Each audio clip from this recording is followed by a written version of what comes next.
What is up, everybody? Welcome to the Friday stream. Didn't have an early warning for today, sorry about that, but we are live. And it's a little too dark. The good news is my Guardian Druid is ready for heroics. I have not jumped into any heroics yet. I was doing some world questing to get ready. I am completely ready for that.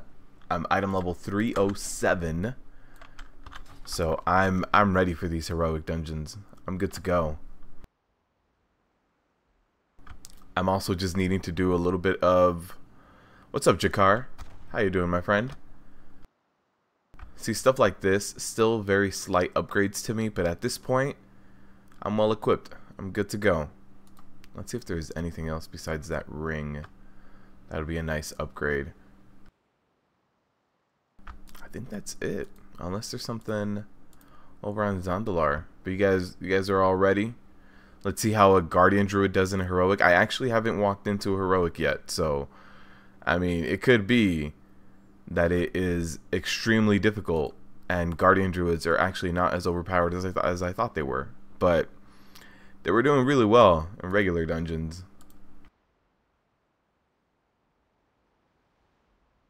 Another 305 ring. Yeah, the only upgrades I see are 305 rings.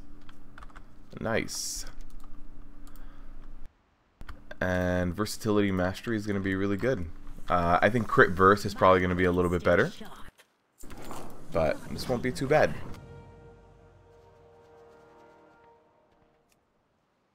Just claiming this for the Horde while everybody pours in. Let's just create our little flight point here. Once everybody's here, we can jump into a heroic dungeon. I see you guys still coming in. You know, you can transfer your warrior to live to the beta test. Is that what they added this morning? I know there was a new update this morning. There was a new patch update that changed a few things. I didn't know that was one of them. I haven't checked the whole character copy thing. No Brewmaster? Not yet. That's for next week. That's for next week.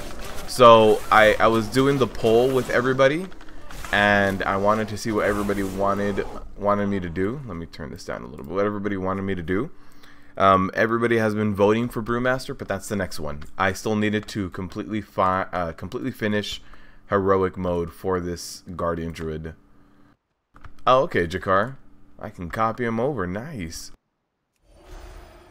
The only bad part is I would still need to like level up my warrior, but now I know I can copy over some of my other characters as well. It'll be easier to level up. I unfortunately don't have a Brewmaster for that leveling process, but I can copy over some of the...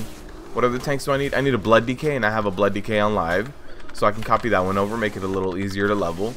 And a Vengeance Demon Hunter. I can copy over my Vengeance. What's up, Epic? How you doing, my friend? So yeah, we're going to be doing some heroic dungeons today, and regardless of how much gear we end up getting or not, we're going to try a mythic dungeon. Even though we are very under geared for a mythic, we're going to jump in there, see how it goes. Uh-oh. We got to just collect all these. I can test the transmogs from the Mage Tower. Oh, I can do that too. I don't have any of the Guardian Druid ones, like Bear or Kitty.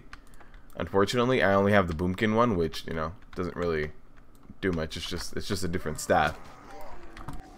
But I can definitely test those Mage Tower ones out. I hadn't thought about that, Jakar. Thanks for the heads up on that one, my friend.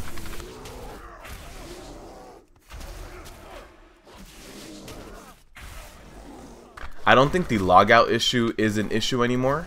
But just in case, let me hop into one heroic dungeon before, and then we can do that. So right now I'm claiming an outpost so that I can get over here a little bit faster. This is the Alliance area. And by the way, guys, when BfA goes out, I don't know if some of these glitches are still going to be here. Like I report whatever I can whenever I see it. But right now, if you start the quest line to get one of these outposts on here, and you don't finish it, in order to get out here again, you basically need to go to the Alliance starting zone, and I mean to Alliance Stormwind Harbor and take a boat, because the Horde people are like, no, no, no, your quest giver is already on that island. You should be on that island. We're not gonna get you over there. Why'd you leave halfway through? What's up, Demon Hunter? Which tank won? By the end of today, we'll know. So I'm gonna be posting the straw poll more as well. I'm waiting for more people to get here and pour in. But once more people pour in, at the end of today, we'll know. But it really looks like Brewmaster is going to win. Brewmaster has twice as many votes as the second other most voted tank. Oh, I have to actually kill this guy. Okay. No use in stealthing. So if you guys have not voted, there is the vote, and that's going to be for the next tank that I'm going to be picking. Brewmaster Monk right now is definitely winning. So once we pick, I'm going to need some time to like level that tank up and gear him out. But once I do gear him out, we're going to see that tank in Heroics and Mythics, just like we are seeing right now for the Guardian Druid, just like we saw for the Prot Paladin and Prot Warrior. What's up, Mehmet? The new Arathi zone is super nice. So I did see that they added the Warfront stuff, and I saw that you can contribute like just straight up gold. Like you can go up to someone and say, I want to contribute to the war effort, and they're like, yeah, just give us gold and you'll contribute. But the actual Warfront table is disabled still.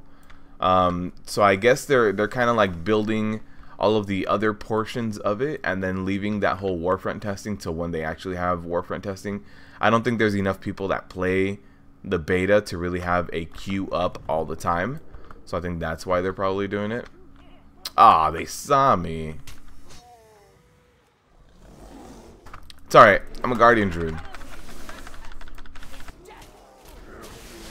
I need to get to this person. Perfect. LOS. Bring everybody in. Okay, get out of here with the Brewmaster Duker. Dude, people want to see the Brewmaster. I mean, either way, look, we still have 3 or 4 weeks until pre-patch, and then we still have another month until BfA goes live. So we have 2 months till BfA goes live, and I only have 3 more tanks left. Like, we are going to do heroics for all the rest of the 3 tanks. So yeah, it's all about what people are voting for. It's a matter of what you want to see first, but we're gonna see them all. We're gonna see them all. You thought Brewmaster won already? It was only day 1, and I did it like towards the end of that live stream. So I wanna let you guys. Wait, what? Oh, I thought there was nothing attached to the front. I want you guys to have another day of voting, because the last time I did it towards the end, and some people only stick around for the beginning. Some people stick around, you know, they leave when they have to. So wanted another chance for everybody to vote. Did they change anything about the warrior? There was a new build this morning, and as far as I know, I read the data mine on MMO Champ, and I didn't see many changes for the prot warriors. They did a few changes for a few classes, but it was more multiplier changes. Like, this is supposed to be 80% of your attack power. It is now 100% of your attack power. So the most changes I saw were that, like, things hit a little bit harder now. But I didn't see any big changes to, like, actually the Prot Warriors got a few changes to their talent points, and I don't know if that has gone live. But what it really did was it got existing talent points and it shuffled them around a little bit, so they're just gonna be in different rows. So I'll take a look right now. Let me just finish this little quest here with Lillian Voss. And just so that I don't have to go through, Stormwind again. You're pumped to see the comparison between Warrior Druid and DK. That's definitely gonna be coming as well. So, I also really wanted to do a top tank list, but I don't want to do a top tank list of how they feel while they're leveling up, because that doesn't really tell me much. So, waiting to get everything finished. Once I get everybody done with heroic mode gear, I'm gonna have a much better idea, because basically all of my toons are gonna be leveled up to the point where they can walk into Uldir, into the new zone, right? So let me try copying a character over so we can all see how the whole Mage Tower appearance looks, and then we'll do that heroic. Form, Fury, Arm. Oh yeah. The changes. The warriors have gotten some changes for the Fury and Arms. Arms is gonna get more changes this next build. They talked about nice. They talked about doing a few of those changes. Where is 3 Sunders? Cool. Yeah, let's copy my warrior, 3 Sunders. Nice. His name is already taken by this guy. This is gonna be 1 Sunders, or just 1 Sunder. All right, let's look at how the Mage Tower stuff is gonna work out. It's clear I don't want to play BM Monk. He wants to vote for DH. I do out of those 3, Brewmaster, Demon Hunter, and Blood DK. I do prefer Demon Hunter. Not gonna lie to you, but I'm down to play any of them. He doesn't want to fall in love with a BM Monk.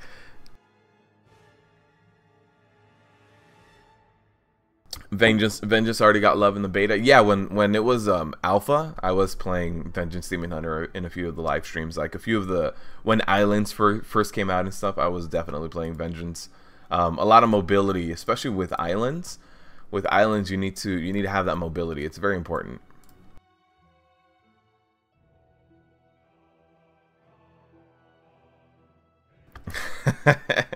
You were able to use your Prot Warrior Mage Tower Mog, but you can't get Guardian Druid skins to Mog over. Oof. Okay. I unfortunately don't have a Guardian Druid on Legion, so I don't have that skin. But let's see.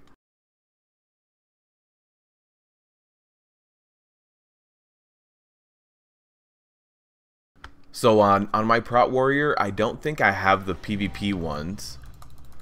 Whoa, achievements. Whoa. Add-ons. Damage taken. Move. Alright.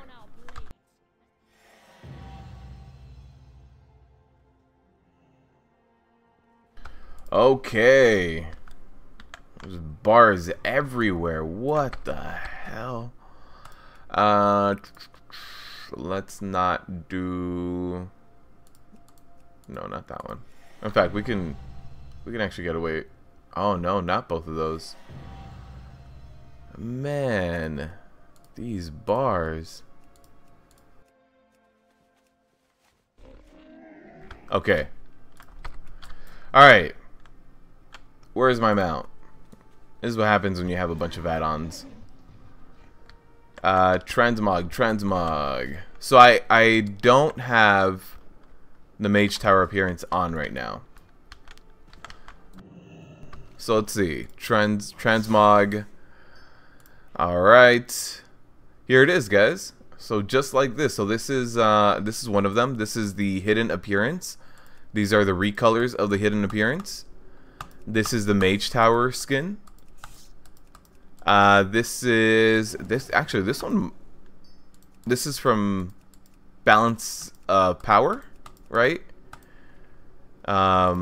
This is the PvP one, so I guess I do have the PvP one. I didn't think I did. And then the basic one, right? Yeah, these are all the basic ones. And then let's see here, shield. We have, this is the Mage Tower one. Hidden appearance. Can I zoom out here?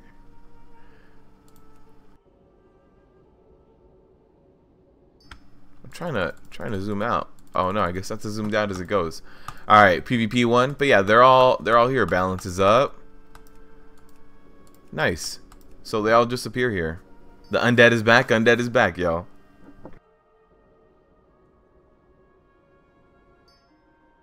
This is what happens when you play too much BfA. You don't even know where the mod guy is in downline. That is facts.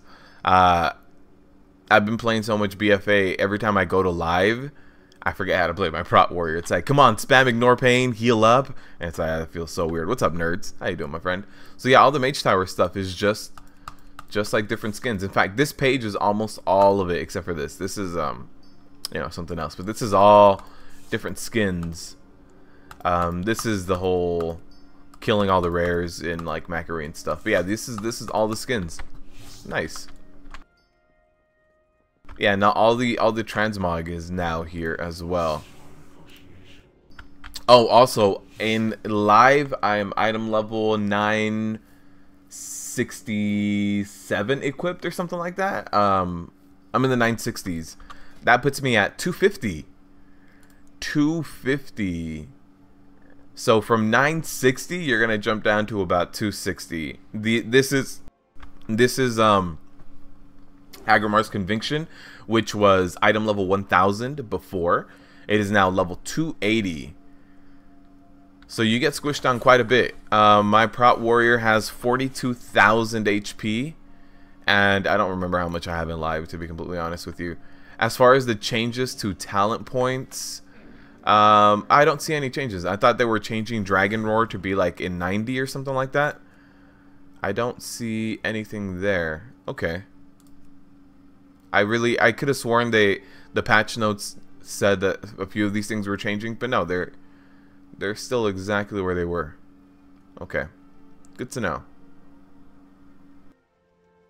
Ravager needs to get a complete rework, man. In order for Ravager to be competitive, it needs to get a complete rework. Alright, let's go back to our Druid. Milkshakes. Too bad it's no auction house in BfA capitals unless you buy the 5 million mount. So back to the garrison, yes. I imagine they're gonna throw in an auction house in the main cities. That would be weird because it would make it the only expansion that has no auction house in the main cities.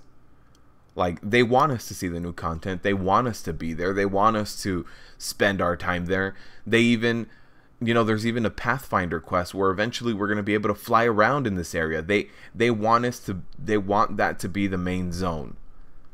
Now they just need to give it a little bit of love.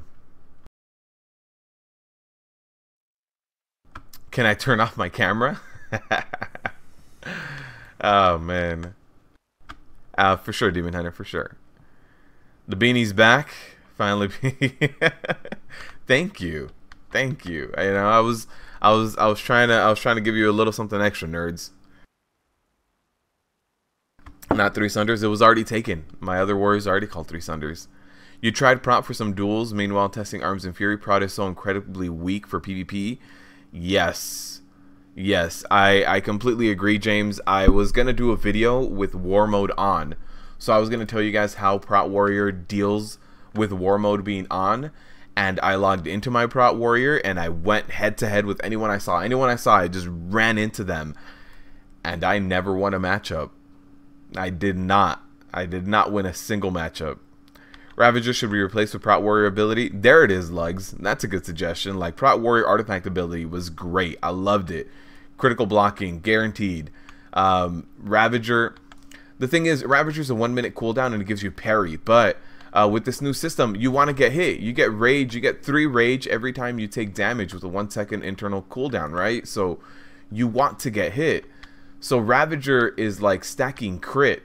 And what prot warrior do you know that's like, I'm going to stack crit?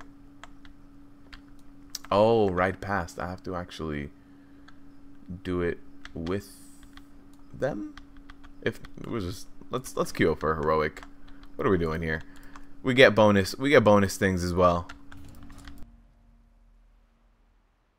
BfA launching on August 13th. There was a, let's see, I thought it was August 14th, but different time depending on where you live. It's gonna be, so you know how like it's always midnight your time zone and then it breaks everywhere. Oh, the Americas are August 13th. And then it breaks everywhere. That's how it's going to be this time for worldwide. So they're fully expecting their servers to take the blow of everyone at the same time. Let me see, can I link this to you?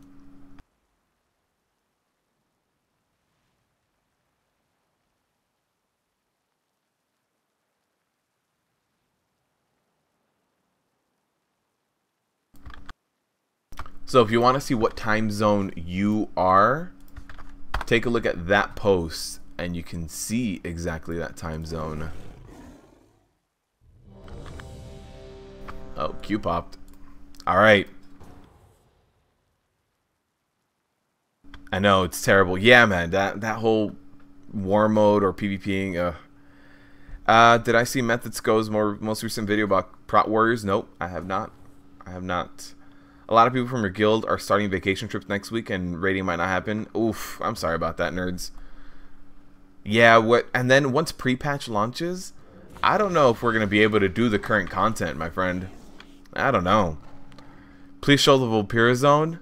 You want to see it? It's not that exciting. I honestly feel like the Vulpera Zone is the most boring one. Unfortunately. Alright, this is my first heroic on this Guardian Druid. I have not tried it before. I'm still running Lunar Beam. It's really good for like keeping me alive in the middle of a pull. So I consider it like an extra defensive. If I was doing a raid boss where I needed to be more steady all the time, I would completely be running Rend and Tear. But you guys can see I'm taking heavier damage than I'm used to. Damage taken 9k HPS, which is about how much I was taking on the other tanks.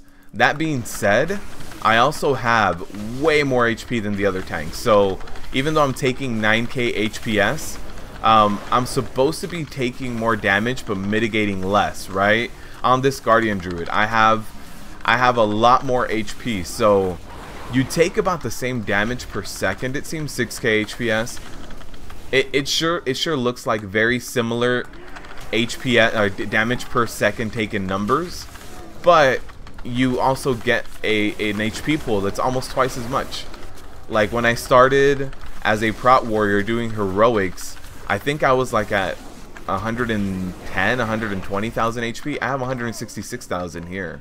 So, or 180,000. Sorry, I had like a, or is that his mastery? Yeah, 160.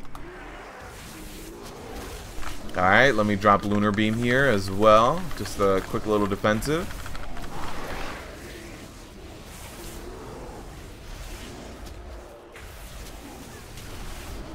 Last night, though, you teamed up with another guild and murdered Argus on your first pull together, and everyone got AOTC. Nice! Very nice. Congratulations to you and everybody in your guild, my friend.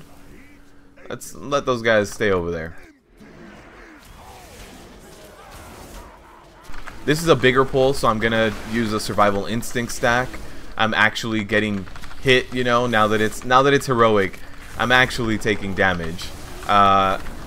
Also, losing threat isn't as much of an issue on this Guardian Druid as it was on Prot Warriors, because a lot of things are passive cleave, right? Thrash is a nice passive cleave. Swipe is a passive cleave. The only thing that isn't is Mangle and Moonfire, because I'm running Galactic Guardian. So those things are not passive cleaves, but a lot of other things are, so it's pretty good. Okay. Let's see. Did I get 305? How did I get 305? I was item level like 260. I did a few world quests. The world quest put me up to like 290, and then after the world quest I did let me heal up. These guys do hit very, very hard. Their brutal backhand is something you definitely want to avoid. The dogs as well. The dogs will mess you up, man. The dogs will mess you up.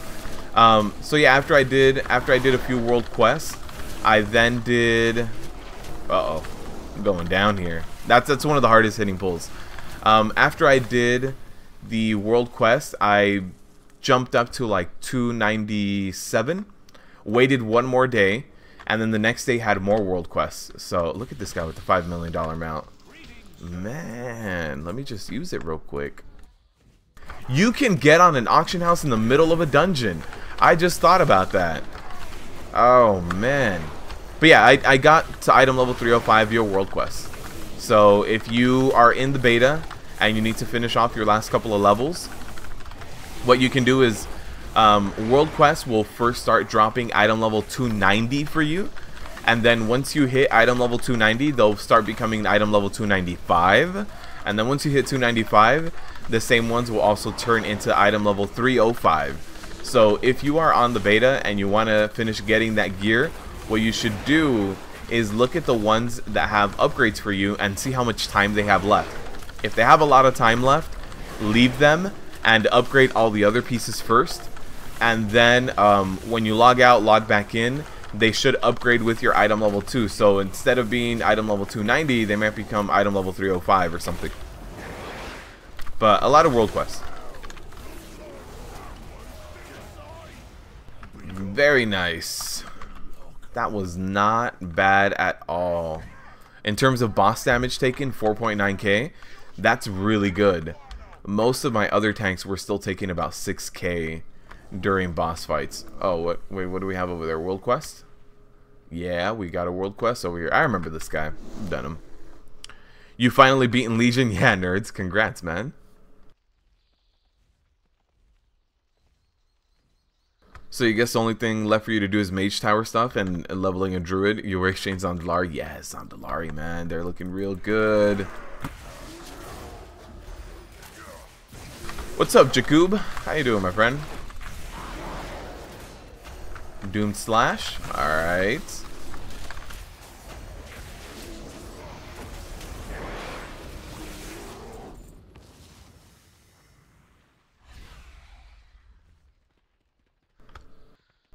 That auction house mid-dungeon is dope in case you need something. That's very true. Or even mid-raid. Like, hey, we're about to pull Argus. Did anyone bring Flask? Like, no, I didn't bring Flask. Does anyone have a guild bank? I don't think we have any in the guild bank. So you just pull up your own auction house right before pulling Argus. And there you go. You don't need anything else. Someone bought the auction house mount in beta. A lot of people have it. So every time you create a new character, you get 5,000 gold. So a lot of people just create a new character, mail that 5,000 gold over to their main tune, and then delete the character, create a new one. You just get 5,000 at a time. Also, if you level up professions right now, everything is really inflated. So like I made 100,000 gold in the beta just by selling a few of the enchanting materials, like the new epic enchanting materials. Not a lot of people have epics to throw away and to disenchant like that. So I made a few of those. Made 100 grand real quick because I needed to buy a new shield for one of my for my paladin to get into heroics. So, you know, right now things are very inflated. Prices are all over the place. The auction house mount is excellent for running old dungeons. Yeah, that too. Very true. You're hunting for unobtainables or something like that. You're going to be getting a lot of green and blue trash. You're going to be getting the unobtainables themselves as well. Like all of that's going to be adding up. Yeah, that's going to be really good for people that make money that way. Uh-oh, this guy. All right. We can't jump. We can't jump right now. We got that debuff on us. I mean, look, Guardian Druid is looking really good. I'm barely at the level to be able to be doing these heroics. I'm at the very bottom of it. 305 is the exact bottom. I'm at 307. I'm not struggling as much as I was with some of the other classes. Also, something else that I'm not struggling with is aggro. I think I've lost aggro twice, and that's because those black hands, I believe, throw you around, and then I think they reset aggro anyway. So yeah, AoE aggro is not something I'm worried about. And also damage taken. Every time I'm getting into a bit of trouble with the damage taken, I always have an answer for it. Whether that answer is survival instincts or one of my frenzied regens or lunar beam or something like that. In fact, I picked up one of these deckhands right now. Somebody cleaved the deckhand and I automatically picked him up and got to keep him. So AoE threat and damage taken, not that big of a deal right now. In fact, let me do this slightly bigger pull, which is not something I'm used to. I normally try to separate the pulls. Uh-oh. So here's me losing threat because I'm busy being stunned, right? Alright, let me pop Lunar Beam here too. A little bit more damage. This staying stunned really is hurting that threat. That's because of these duelists here. These duelists dash in a certain direction and stun everybody in that way. They pick a target and dash to them. Do you get to call yourself Boom Chicken if you're a Zandalari Druid? It depends. If you glyph off the Balance Druid, then no. But if you're an Oroka and you keep that form, then yeah, man, you're a Boom Chicken. It just depends. It just depends on what you wanna do with your life. You guys see that? So that warrior jumping in with Recklessness and Bladestorm is the one thing that does pull from me. So, I mean, that's always going to be an issue. If you guys ever played back in the day, warriors were always very high threat, regardless of what they did. So I think there's still going to be certain classes that are more high threat. Also, in order for you to pull aggro from melee, I believe you only need over 100% threat, and range needs 120% threat, something like that. There's a bit of a difference. I don't remember the exact numbers. It's been a long time since you actually have to care about threat. But melee pulls faster than range does, just because they're closer to the mob. So melee threat is going to be a bigger issue than range threat, just because of that. You can't believe these warriors aren't trying out the new Fury. You main Fury and you're so excited to try. The thing is, it's completely new, so that's the problem, right? You have to you don't have to relearn a spec entirely, but kind of. You have to learn like a brand new rotation for them. You have to really start messing around with things, and not everybody is down for experimentation all the time.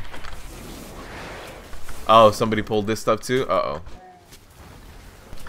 Whoops, I got that debuff on me too.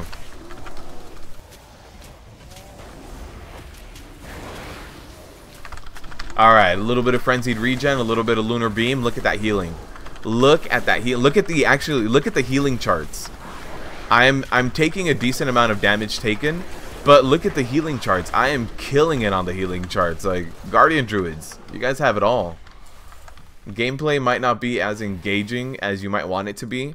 And the one thing I am saying that for is you don't really have an offensive cooldown as a Guardian Druid anymore, which shouldn't be a big deal. Like a tank shouldn't need an offensive cooldown, but it feels good every now and then to be able to pop that offensive.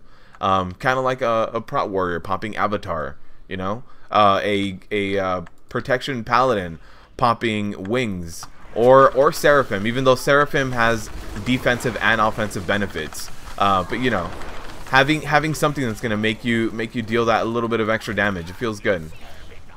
Uh-oh. Oof. I always hate that. I hate that. We got the Blackout Barrel. Did that go out already? No, okay. So I think the Blackout Barrel got a new thing where you can completely dodge the Blackout Barrel as long as you see who it's going to be cast on. Yeah, you can't run in right now, my friend.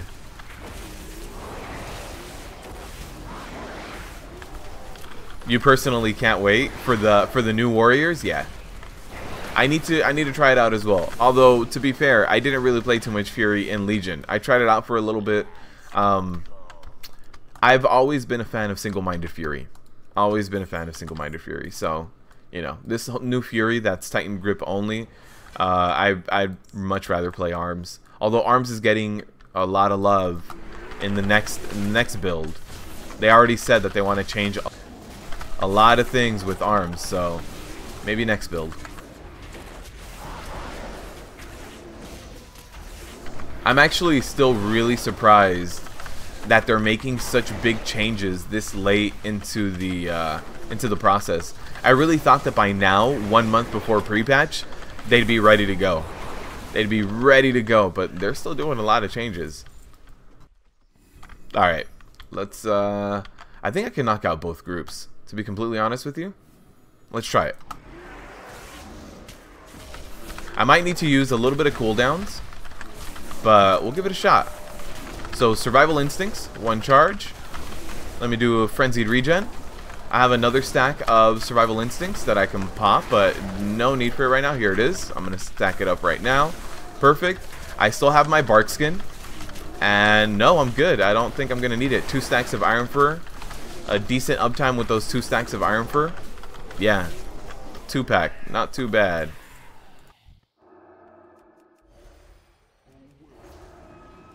Optimistic? Oh, absolutely. I think any changes that they make right now are going to be a good thing, right? Because the classes in Legion, classes and specs, they were all designed to be balanced around having an artifact weapon. So they weren't designed for the level 110 to 119 experience, right? The classes were completely redesigned in Legion, keeping in mind that you were going to have the artifact weapon, that was going to be fully leveled up. You were going to have all those golden traits, you know? So a lot of these classes are starting to feel a little bit old, a little bit nuanced. Like there's a few things missing from them now that we're missing artifact weapons. So a complete relook at them without their artifact weapons, I think, is always a positive thing. I think now they're getting rebalanced to the current content. They're getting rebalanced to having no artifact weapons, to missing those golden traits, all those other traits that you had in there that increased everything by 10%, you know, things like that. I don't think it's as easy as just take artifact weapons away and everybody is just as balanced as before. So I'm glad they're taking a look at every single class and spec combination. Very optimistic for that as well, yeah. Alright. Yeah, look at this. Oh, wait. Auction house. Nice! Just mid-dungeon. Let me just look up a flask real quick. Flask of Endless Fathoms. Got it. Look at that. Prices are ridiculous right now in the BfA beta. All that gear. Oh, they changed the way the Azurite gear looks when you're like in that interface, just by adding like a little bit of glow. So when you lock it in, still shifts into position, but now Azurite flows in. All right, let's catch this pig. Let's catch this pig. As a Guardian Druid, you're well trained to catch this pig too, because you run faster than everybody else. You can do it while you're mounted up. You see, look at that. Guardian Druids even have a leg up on pig catching. 147k. Yeah, all the prices are all messed up right now. People are just trying to buy their own long neck, boy. What's up, KSM?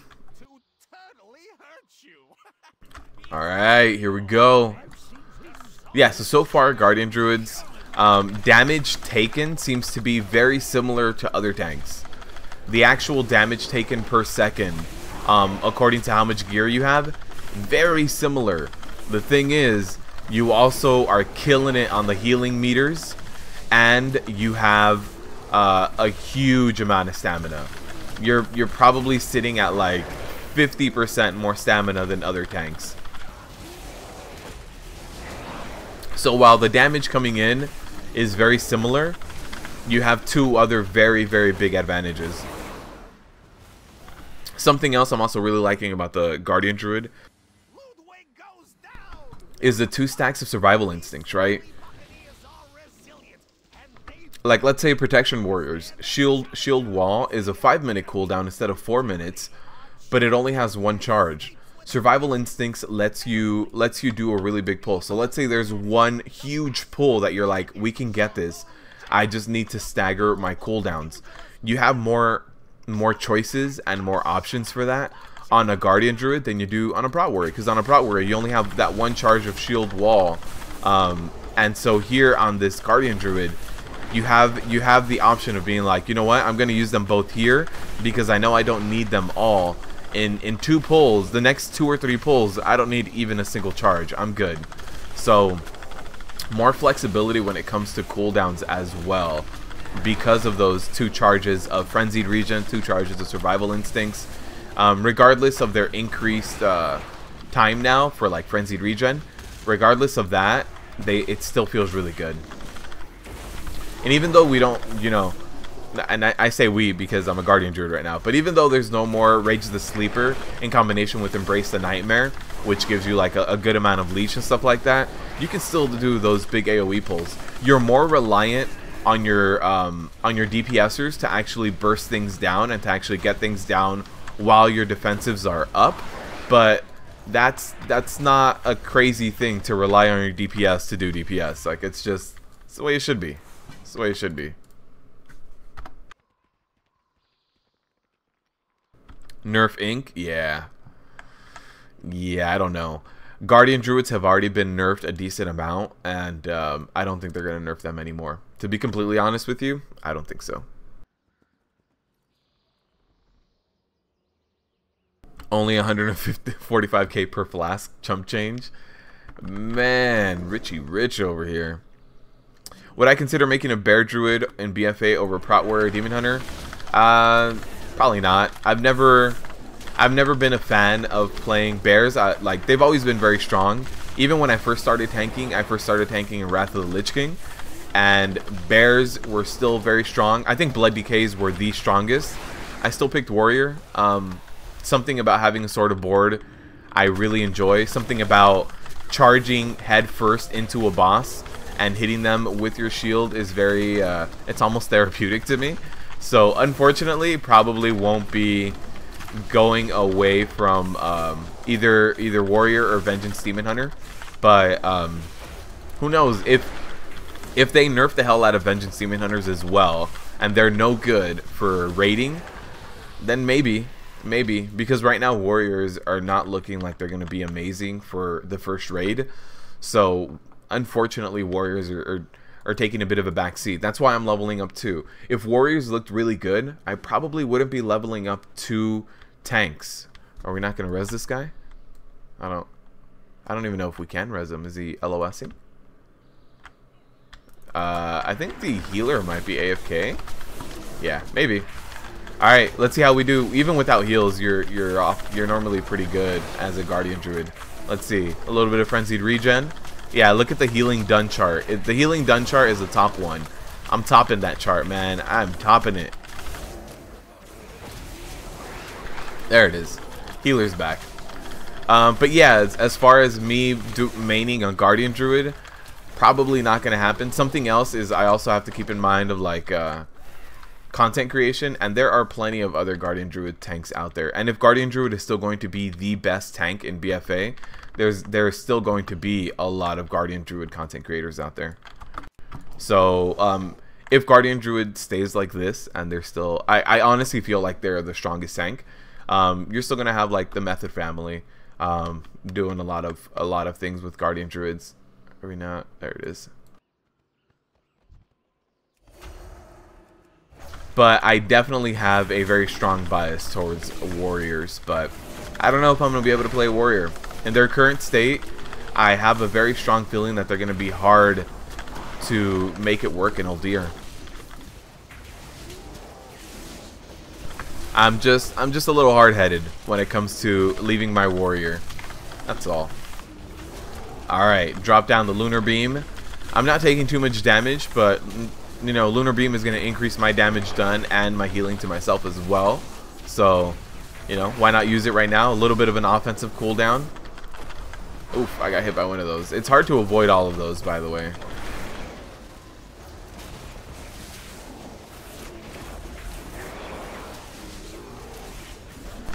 Nice. Hey, I got some boots that I know for sure are upgraded because they're from... Oh no, well, crit mastery, yeah, crit mastery. I'm gonna like that crit. And then filled with augment runes. Nice, new runes.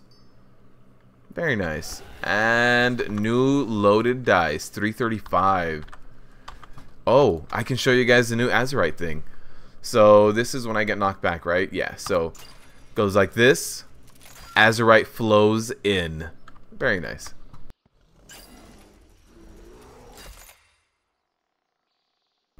Oh, it's the same trait for all of them. Sometimes you get different ones. Sometimes you get all the same. So now I'm item level 309. Still got a few more to do. Have I done any experimenting with the Azurite trait where Mangle extends Frenzied Regen and Incarn talent? No, Matthew, I have not. So I have this one, which is the Iron Fur one. This one I have the Frenzied Regen, so I have it, but I haven't explicitly like looked at my details and seen like how much it does before and after having it. So I haven't actually like worked out the exact numbers for that. What about Brewmaster monks? You don't see very many people talk about them. That's probably going to be coming to the channel very, very soon. So just in case you want to look at that, Mr. Faisal, that is the straw poll for what the next tank that I should cover is. And by covering it, I mean I'm going to be leveling it to max level and doing heroic and mythic dungeons with it. So if you want to take a vote as far as which one you want to see, go ahead and vote there so I can know that. And it looks like Brewmaster monks are going to be winning. So just so you know. Right now that's what it really looks like. All right, we gotta. Can we just get past all these guys? 7. Got quite a train running behind me. All right, let's queue up for another dungeon. Hey, too many tanks now. I'm not gonna get extra rewards. No more runes. But yeah, Brewmaster monks are looking like they're gonna win the straw poll, and I'm gonna have to tank on a Brewmaster monk next. I'm not very familiar with Brewmaster monk. I'm about as familiar with Brewmaster monks as I am with Guardian Druids, so not terribly familiar, but I get the gist of them.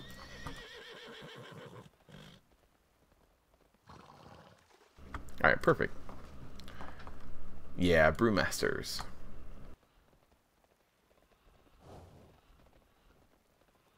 All right, so we're queued up for another heroic here. And then by the end of today, we'll be doing at least one mythic. Here, I'll skip the cinematic. I don't want to spoil all these cinematics for you guys. People play monks as much as prot warriors, right? I would say about that. Maybe even, I think Brewmaster monks might even be a little bit less played. Because I know that when the MDI came out, Brewmaster monks were the least represented class. So I have not seen, that's how fully loaded Azurite armor looks. And that's going to increase my item level, actually. So I might jump up to 311 now. 310. From 309 to 310 just by leveling up my Heart of Azeroth. Very nice. And can I fly back? I can. I can go back to Zuldazar. You love the Brewmaster monk mitigation mechanic. It's very strong. Very, very strong. Since each piece has its own trait, do they currently stack if you get the same trait on multiple pieces? Example, yes. Yes, it does, Matthew. So, when I was doing the prop paladin stuff, I have a trait on my prop paladin. Then when I throw my Avenger shield out there, I get a certain amount of mastery. Now, I had that trait 3 times. So, I had that trait on all 3 of my pieces. So whenever I threw my shield out there, I was getting an insane amount of mastery. Mastery increases my block chance. So when I would throw, Faisal, thank you for the sub, I appreciate it. So when I would throw my shield out there on my prop paladin, I would jump from like 26% block chance to somewhere in the 80s. So yeah, if you stack the same trait over, it's kind of going to be like relics, right? Where relics, you would find the one thing that you really liked having and you would stack it up. You would try to get that same relic trait all 3 times, and then when they introduced the Netherlight Crucible, you try to get your second best in slot trait all 3 times as well. So yeah, they definitely stack up. Let me show you guys. Oh, I hadn't seen this before. Lining up, this is for the Warfront stuff. Look at this. This is the Warfront area. Hey, they got some more stuff in from last night. So I came over here last night and there was already some stuff, but there seems to be more. Huh. Okay, they're doing a lot of Warfront stuff. This is looking real nice now. So this is, in order to make a donation to the Warfront, you would talk to this guy, but it doesn't seem like I can anymore. Where are they sending me for this Warfront stuff? Am I getting sent all the way to Arathi? No. Huh.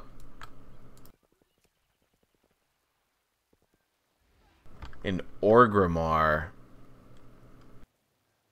No, that's the new cutscene stuff.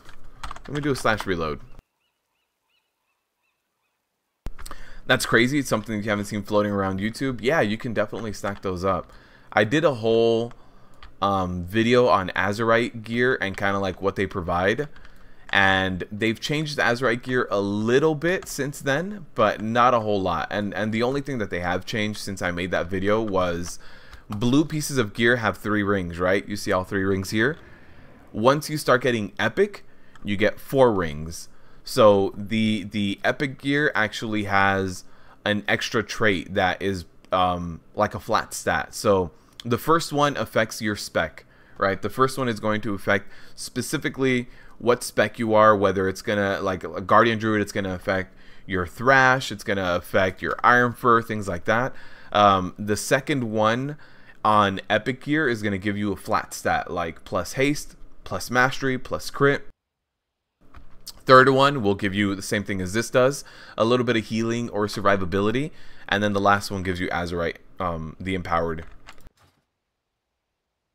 My talents? No. You did not miss the talents. This is what I'm running right now. Let me get rid of that so you can see. I'm currently running Lunar Beam. It really helps in dungeons since I like doing really big pulls on the Guardian Druid.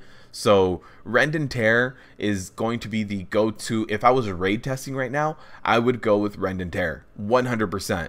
But since I'm running dungeons, Lunar Beam offers so much healing. It's basically another healing cooldown. So I run in, as long as I keep my Iron Fur up, Iron Fur plus Lunar Beam is enough to deal with the trash. And it's on such a short cooldown. I like it. It gives me basically another cooldown to go in and do what I have to do. I'm also not running Incarn. I'm liking Galactic Guardian for those boss fights. You just get a lot of threat out of it. But Incarn can also work for giving you a lot of that threat, and Incarn is going to help for those AoE packs as well. As far as like these, Mighty Bash, I really enjoy. Resto Affinity plus Brambles is really overpowered. If you want to reduce your damage taken, Brambles and Resto Affinity. So this Resto Affinity passive heals, you know, and the good thing about these passive heals, no mana cost, no rage cost, no global cooldown. They just always happen. Brambles is going to reduce the amount of damage you take, and the thing about Brambles, you're going to get less of a return the further we are in an expansion. So up until the first tier of Old Deer, I would recommend this for like Mythic Pluses. When we talk about doing raid bosses, probably Bristling Fur, right? Bristling Fur is going to allow you to have that better uptime on 2 stacks of Iron Fur. But Brambles is going to do it for Mythic Plus for me. As far as these two, Wild Charge and Intimidating Roar, they're both really good. Unless you need to run Tiger Dash, like let's say there's a new Kill Jaden fight, that's when Tiger Dash really comes in. Tiger Dash is going to be really good for repositioning yourself. A lot more than, like, let's say you're in bear form in combat, shifting out of here and doing this is not going to get you as far as doing Tiger Dash, right? But yeah, that's the gist of the talents that I'm running right now. This is basically the talent point I'm running right now for Mythic Plus. I could be running Incarn as well. That definitely would be helping out with a lot of that trash. Let me put this back. What's up, Max? How you doing, my friend? Anyone know what DPS is looking strong? Jeremy, Warlocks are. Warlocks are looking very strong. Both Destro and Demon, they're both looking very strong. Not playing War Mode. I tried War Mode with my Warrior, and I'm telling you, I got beat up. So I was like, maybe no more tanks in PvP. But I really just wanted to get geared up for you guys. I didn't want to get camped by a rogue or something like that. This heroic queue is taking forever. I'm imagining we're missing a healer. Yeah, missing a healer. Where do I need to go for this stuff? Let's see. What quest did you give me? Speak, friend. Warfront contribution. I don't see it anywhere here.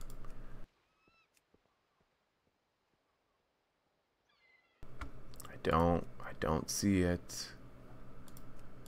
Just in Azeroth in general. Yeah, I don't know where I'm supposed to go, my friend. What do you need? Okay, let's do another heroic. What tanks look strong for both Mythic Plus and raids? I would say that Guardian Druids check off that box, and Prop Paladins are gonna look very, very strong going into BfA.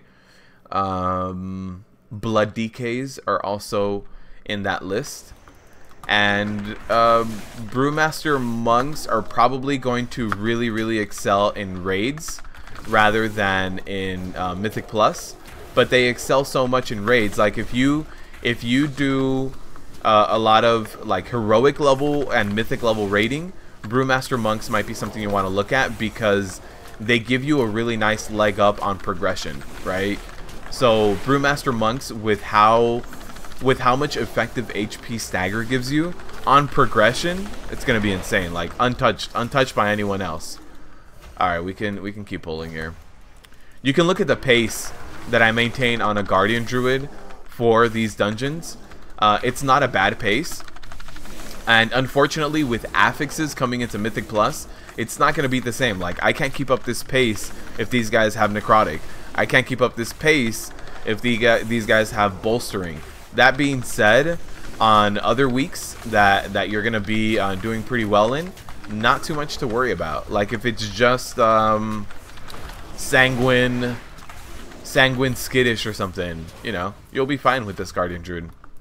But yeah, you can't maintain this speed up for every single Mythic Plus, but you can still see that Mythic Pluses are not going to be too much of an issue. You can still maintain a good speed. You're not going to be limited by your spec. You read that BfA will go live in NA at 3 p.m. Yes, it will. Yes, it will. 3 p.m. my time, Pacific. 3 p.m. Pacific. You wish you had access to BfA? I wish I had keys to give away. I wish I did. Unfortunately, I do not. You work that day? Time to call in sick? Perfect. And then when your boss asks you, like, oh, why are you out this day? You can tell him the truth, or tell her the truth, but sarcastically be like, because I'm gonna be playing World of Warcraft. Like, come on. I was sick. I was sick. You really think I'm gonna be playing World of Warcraft? Come on. No. You know, you tell the truth, but you cover it up in sarcasm. And no one knows the difference. Oh, that corpse explosion. You guys are seeing that? That's nice. How's the damage done? Okay, let me see. Instead of healing done. Let me see. Let's do damage done.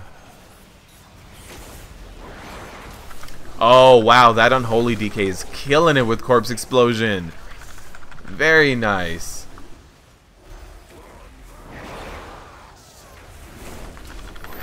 Facebook update, road to 120. Alright, give us the loot. Give us the loot. Give me something good. There's a polearm here I could have used too. When will we know about Mythic Plus affixes and BfA pre-patch? I don't know. So they've data mined one new Mythic Plus affix, but they haven't done much else with it. There's no keys yet. Although I don't think they added keys this patch. There was a patch this morning. When we do a Mythic 0 today, we'll find out if Mythic Plus keystones were added, but I don't think so. I didn't read anything about it, so I really doubt it. But probably, maybe in pre-patch actually. 1 month of Mythic Plus affixes doesn't sound like a terrible idea. You're ready for BfA to launch so they can get to work on classic servers. Different dev teams, but they definitely, even though it's different dev teams, I agree that they definitely don't want to step on each other's toes. So yeah, one of them, they're not stopping development for each other, but they're definitely halting announcements for each other. I'm assuming that this BlizzCon is going to be a lot of classic stuff. This BlizzCon is going to cover a lot of classic.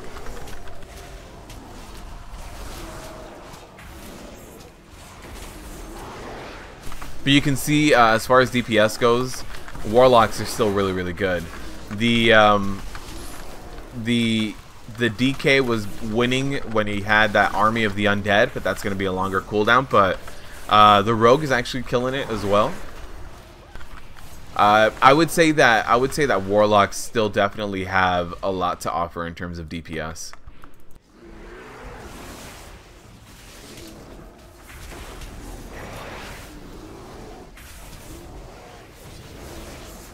They aren't going to dual launch. I agree. They're definitely not going to step on each other's toes, but you can rest assured that they're both being worked on at the same time. That's what I was trying to say.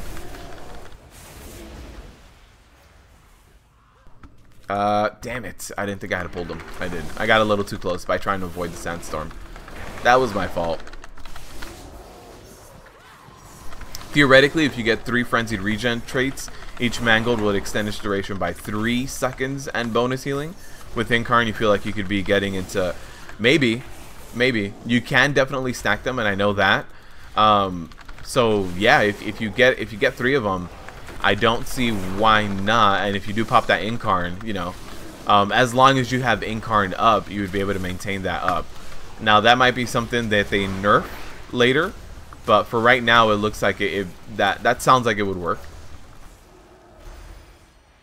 Permanent frenzied regen would be really nice, unless they only make part of the trait work, right? So part of the trait increases the healing done by your frenzied regen, and the other part increases the duration. So if they increase only the healing done but not the duration, that's something else they can nerf. But for right now, I think that'll work. You're calling it now. BlizzCon 2018 will be patch launch BfA D4 announcement, classic update timeline.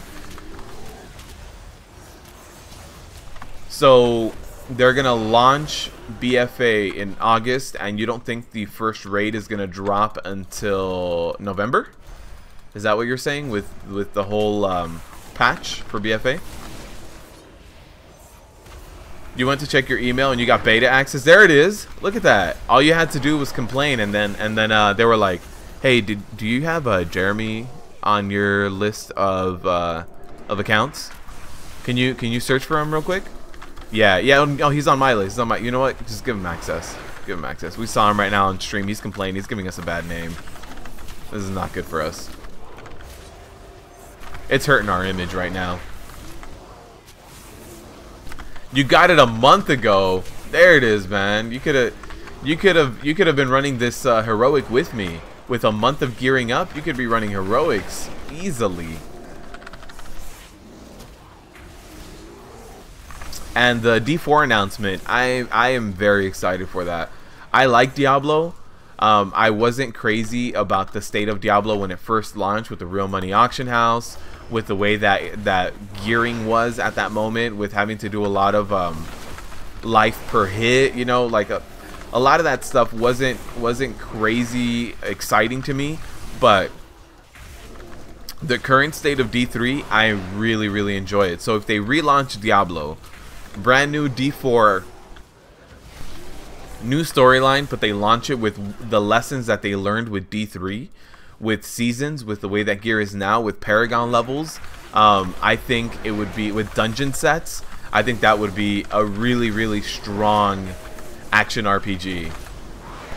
And then you know, they also, if they're gonna launch a new IP, like if they're gonna launch that D4, then D4 also needs to have a battle royale game mode, right? Isn't that's what everybody's doing nowadays, right? We need to have a battle royale Diablo. You're excited, Jeremy? Welcome to the BfA club, my friend. Raid will be sooner, but there will be a major patch announcement for BfA at BlizzCon. Agreed. Give Jeremy access back. Dated a month ago. Yeah, they're working with Google. I don't know if you guys ever follow like the April Fool's things that companies do. Google one time said that they were gonna do a April Fool's thing where you could send an email and date it at a previous time, but since it was too much of a thing to do, that you would only be able to do it like 3 times per year per account. And they were like, yeah, we're just gonna let you change the timestamp on all your emails. That one, I was like, you guys, as much as this is an April Fool's joke, you guys do have the power to do this. Like, Google has the power to date their emails at any moment that they want to. Good luck with the 50 gig download for the BfA beta. It's gonna take a few days. You'll get there one day. You can finally copy characters from live servers. Raytos, that was added today. There was a new patch pushed onto the beta late last night at like, I don't know, 1 in the morning or so. The servers were reset and a new build was pushed through. So as of today, you can barely copy characters. It was just added. You think Blizz will announce D4 at E3? Announcing at BlizzCon will overshadow BfA too much? The thing is, as much as there is a little bit of cross-pollination between the two platforms, I don't think there is anymore. I think the people that play Diablo are not the same people that play BfA. But who knows? They could just be like, you know what? We'll have one big announcement for E3 When is E3? I thought it was like right now. I thought D3 was, I mean E3 was already going on. Alright, for heroic mode, they changed this up again. They added more of these. Oh no, I'm a big fat bear. Can't get through this. Oh, gotta go fast. Gotta run fast. Would I say that Guardian Druid is very good in comparison to other tanks in BfA or OP Broken? I would say it's very good. Not OP Broken anymore. In Legion, OP Broken. In Legion with Rage of the Sleeper, OP Broken Guardian Druid. Now, it's very much above average. It is, I would say it's the best tank I've tried so far. So I'm running Heroic Dungeons with this Guardian Druid. I've ran Heroic and Mythic Dungeons with Prot Paladin and Prot Warrior. And I would say that Guardian Druid is by far right now way better than those two. I still need to try out Vengeance Demon Hunter, Brewmaster, and Blood DK at this Heroic Dungeon level. But Guardian Druid is like very, very easily better than them. So not completely OP, but definitely way above average. Yeah, no problem, Crit Eastwood.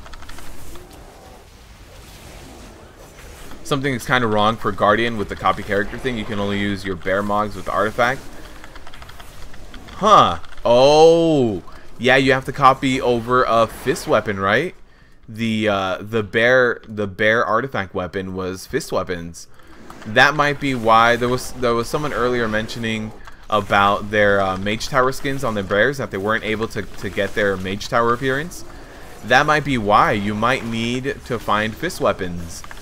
But traditionally, bears use staffs, polearms, and two-handed maces, right?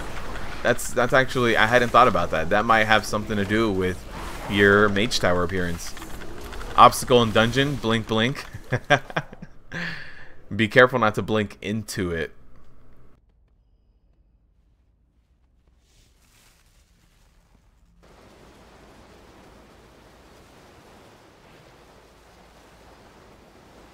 Yeah, that might have something to do with it, with what weapon you're selecting for that Guardian Druid. Okay, it's a lot more important in heroic mode that we block the pillars, and I want to see how high of a stack I can get to, right? So let me see. Don't worry, guys. I got this. Oh, I guess the healer got it. Nope, never mind. I got it again. Alright, when the second one pops up, I'm going to pop Lunar Beam for a little bit of self-healing to counteract this lightning damage I'm taking. Oh, it popped up like right behind me as well, so I'm good. There's the Lunar Beam right there, a little bit of self-healing. There's another one on the other side, but this one's still up. Hopefully somebody picks up the other one.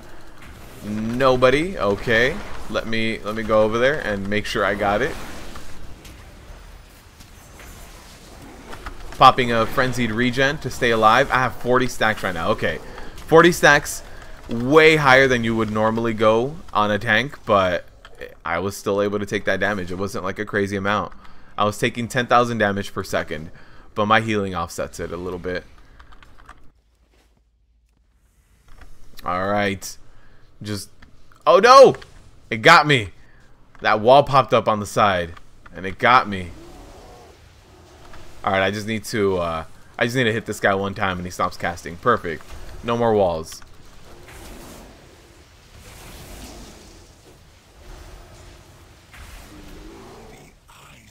I'm gonna pop my own healing here. The healer still needs to catch up. Oh, the healer's way back there. The healer's still stuck on those electric orbs. So yeah, let's just go through it myself. I got this. I got my own healing. Don't worry about it. You can't dual wield two one-handers.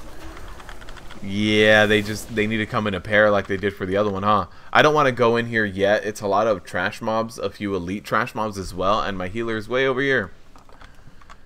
They're running in. That's fine. How's the damage output between Guardian Druid, Prot Warrior, and Prot Pally? Guardian Druid wins. Prot Paladin can win single target with a lot of really good Avenger Shield procs, but when it comes to AoE cleaving, there's not going to be much that beats having 3 stacks of Thrash and swiping. You know, that's going to be king for sure. Also, if you do have like lunar beam while that's up, that's going to be really OP. But you know, you can't rely on that because you're probably not going to have it for anything else. But in terms of damage done, yeah, since you're always cleaving, the only one that I can imagine can compete is Vengeance Demon Hunters, because they have a lot of cleave as well, and they have a lot of very strong cleave with Soul Cleave and Spirit Bomb. Like it gets up there. So I think it's just all the cleave damage in a trash dungeon. When we talk about doing bosses, unfortunately they still haven't done like open LFR wing testing or anything on a weekend. They've only done one open weekend, and I didn't have a Guardian Druid at the time. So now that I have all these classes, I would be able to test it out a little bit better, but they haven't done it yet. They canceled the last one that was supposed to go up, so I don't know how they are in terms of one boss. Do we need to do both eyeballs in heroic? Yes, we do. Okay. I didn't know if that was mythic or heroic only, so it's heroic as well. Let me run over here. They've got the eyeball over there. Should be able to put the eyeball.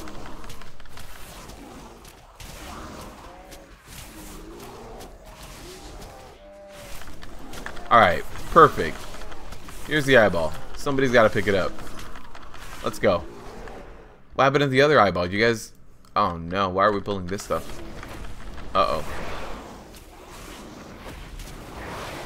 Alright, put the eyeball. Put the eyeball in. Perfect. We're good. We're in.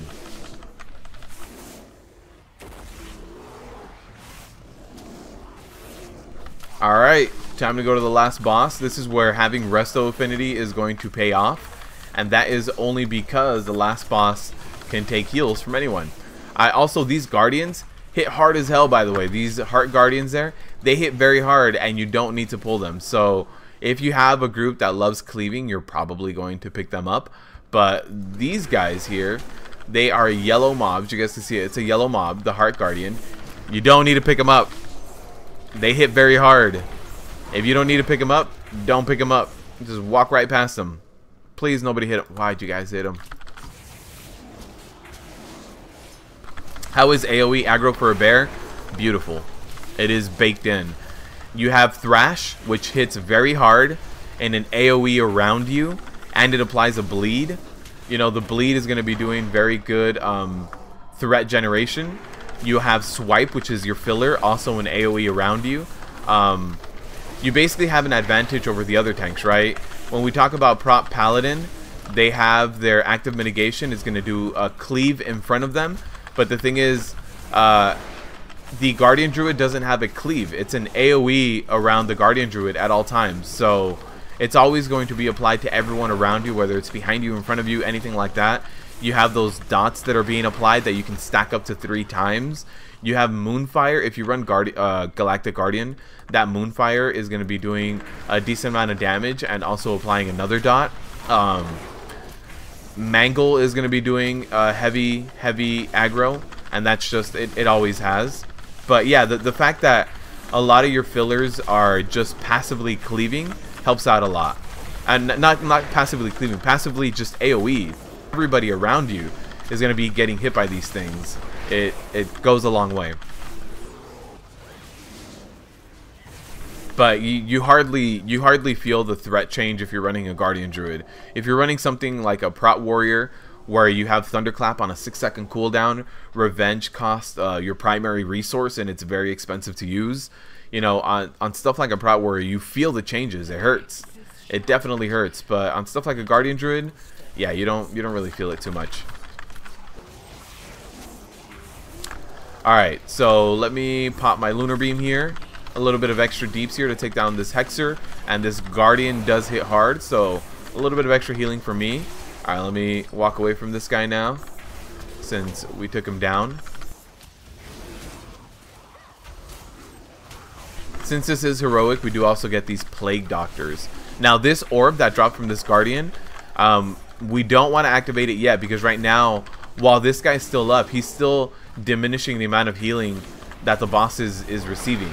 So we want to activate this when all those guys are down. You see this guy? He's almost down.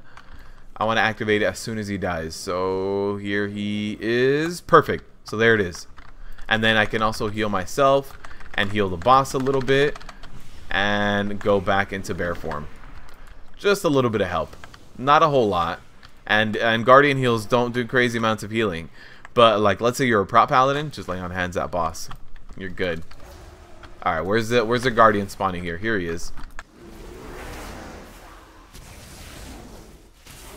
But yeah, the AoE aggro for a bear feels great. It doesn't feel like you're missing anything.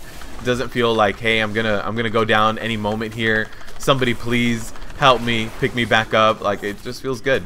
Right now I'm not receiving too many heals because the healer is busy with the boss, but popping frenzied regen, popping a defensive cooldown, I popped a bark skin there, kept me up.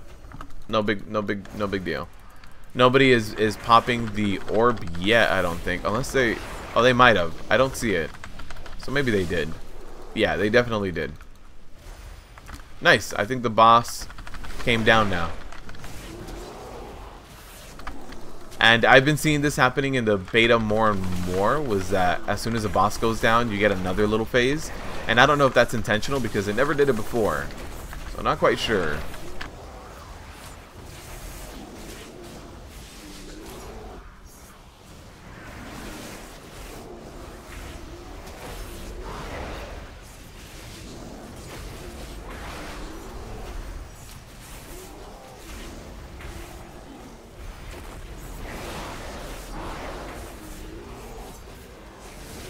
Perfect. There it is.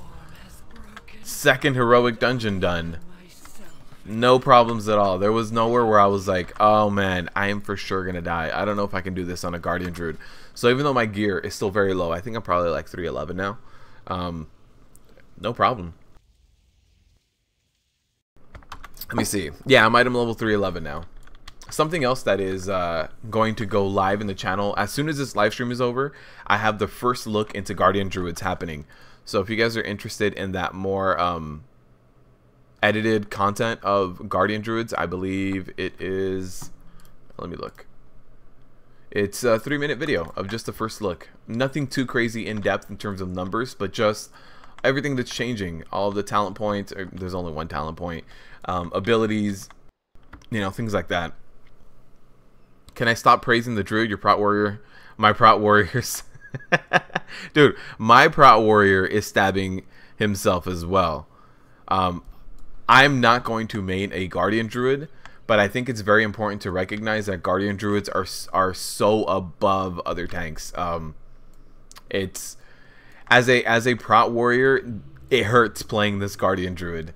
It's just one of those things. It's like my first character in the beta was my prot warrior, getting my prot warrior geared up through Mythic, and it was an uphill struggle. It was tough getting that prot warrior geared up through all this. And then I jump into Guardian Druid, and I just get to queue up for whatever I want. I get to just run whatever I want. On my prot warrior, I was like specifically picking the dungeons. I was like, okay, I can run a Tall Dazar. Rezan has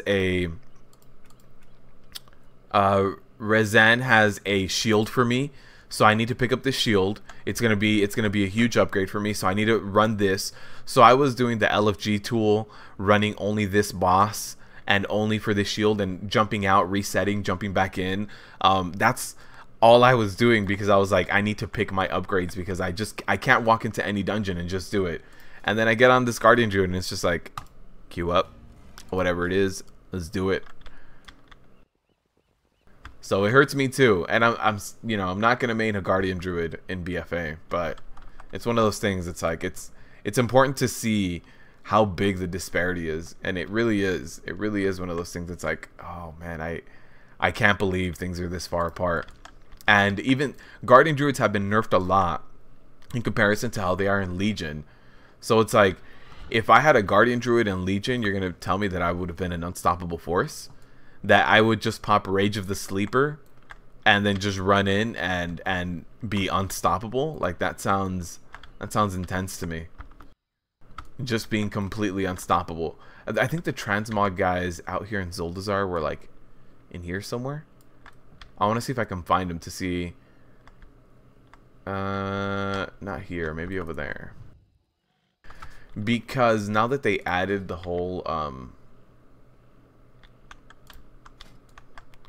previous skins that you had, right? So if I go to my main hand and I go to fist weapons, Where's my artifact? Do I need to actually like go back in time in Legion and get it? No, it's right here. Fist of Raden. So in order for me to actually have the artifact, I would need to be able to transmog this. That's definitely weird. I wonder if I can buy a fist weapon that's held in offhand only. What's up, Boomtown? How you doing, my friend?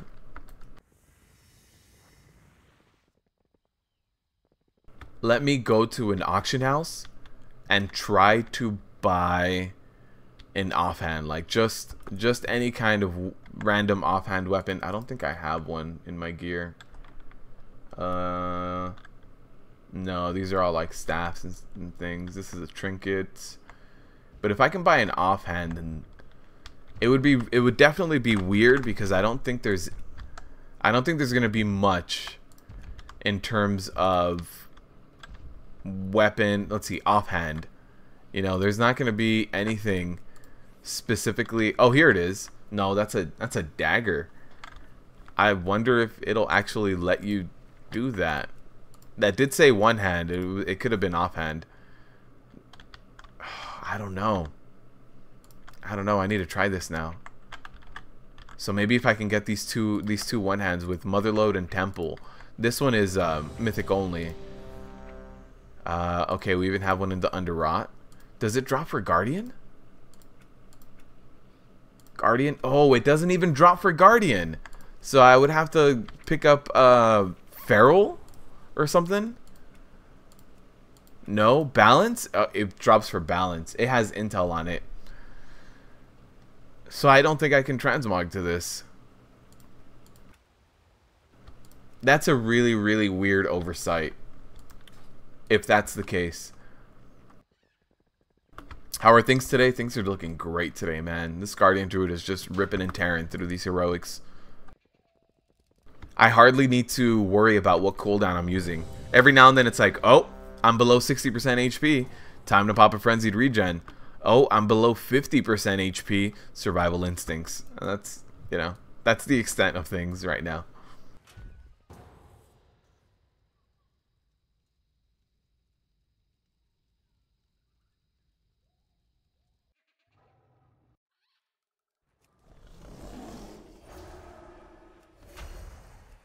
Yeah, so I can't even get these one-handers, and even if I did, they're gonna have intel on them.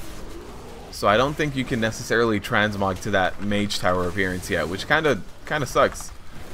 But definitely, I'm sure that there are plenty of people submitting that bug report, and if there isn't, I can submit it as well. If I can find where the transmog vendor is out here, I'll go visit, and I really, really doubt I'll be able to transmog to those artifact appearances. Savage Cleave? Yeah, get out of here. Get out of here, Blood Matron. Weapons are getting real confusing for you now. Better do a guide ASAP. Why are weapons getting confusing? Is it because in Legion you never had to worry about what weapon you had, and all of a sudden there's like these weapon specializations that are coming back into play? Oh no! I'm dead. Everybody's dead.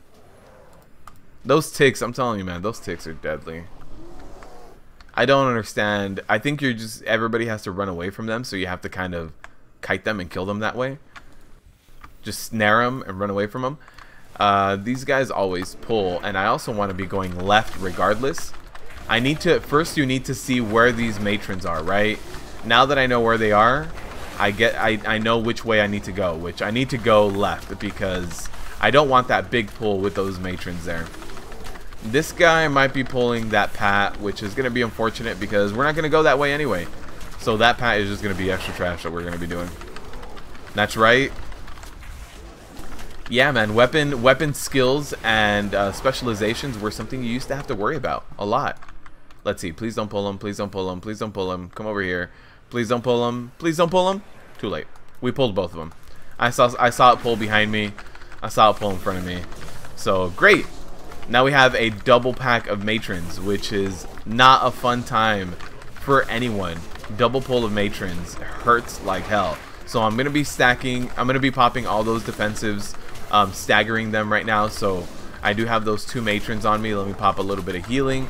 Let me pop another frenzied or survival instincts. That survival instincts is going to help me deal with that damage. Oh, somebody left halfway through as well. So we have 1 less DPSer. Let me pop another frenzied regen, another thrash. Let me pop my bark skin. Man, I am trying to stagger things as best as I can, but yeah, it's not going to help out. These 2 matrons, they deal insane amounts of damage. Pair them up with these guys, the blood priest, just spell casting in the back, and we had a lot less DPS because one of the guys left. Yeah, it's not going to end well. So guardian druids are not unstoppable, but they're pretty damn close. 1 wipe, 1 person already left. They left. They body pulled. They body pulled and then they left. It was the person that body pulled is the person that left too. It was a shadow priest. I saw them.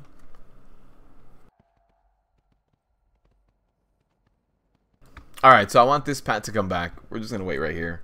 I don't want to pull this matron with the casters on this pull because there's more casters here, and you know, something that we all know is that every tank's ability to deal with casters has basically gone away. So, gonna be careful. Gonna be careful with how you pull casters now. I can solo this easily with Prot Warrior. Yep. Prot Warrior's got this. Damn it, I hate it when that happens. That caster in the back gets stuck and starts casting at you all the way from back there.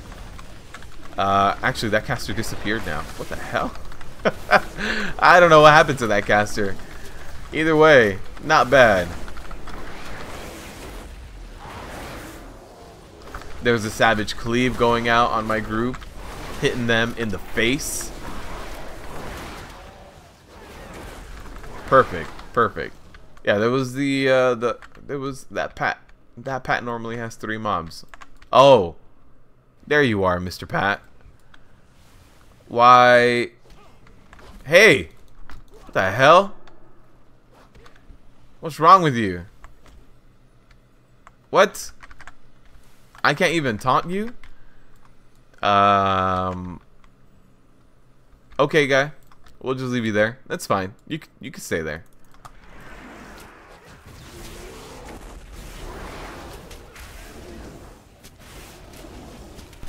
So for this, popping Iron Fur is not going to do a crazy amount for me, but it is still going to help out because I do have a little bit of that auto attack damage going out on me.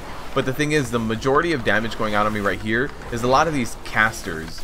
So you're going to see a lot of these casters, unless they're being interrupted, I'm going to get basically not as much of a return from Iron Fur as I normally would be.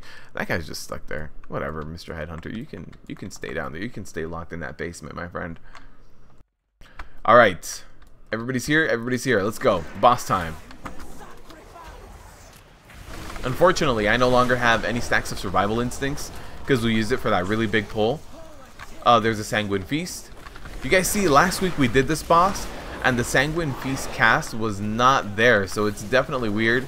It still appears as my debuff every now and then, which is also weird because it's just a cast that blows up. It's not, doesn't apply texture on the ground, so I think there's still definitely something missing with this boss in terms of textures or being able to see something a little bit differently.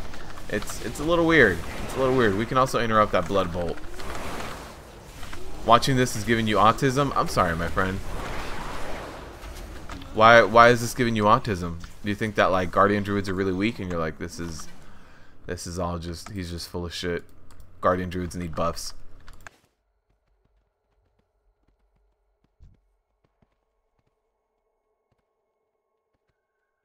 Alright, let's jump in here.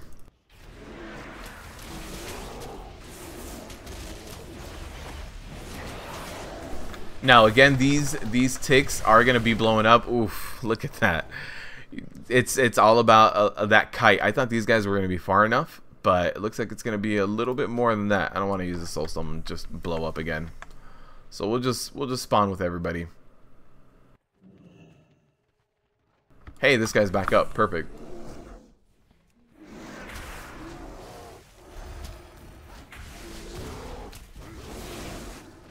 And why are you in awe, Mr. Brawl?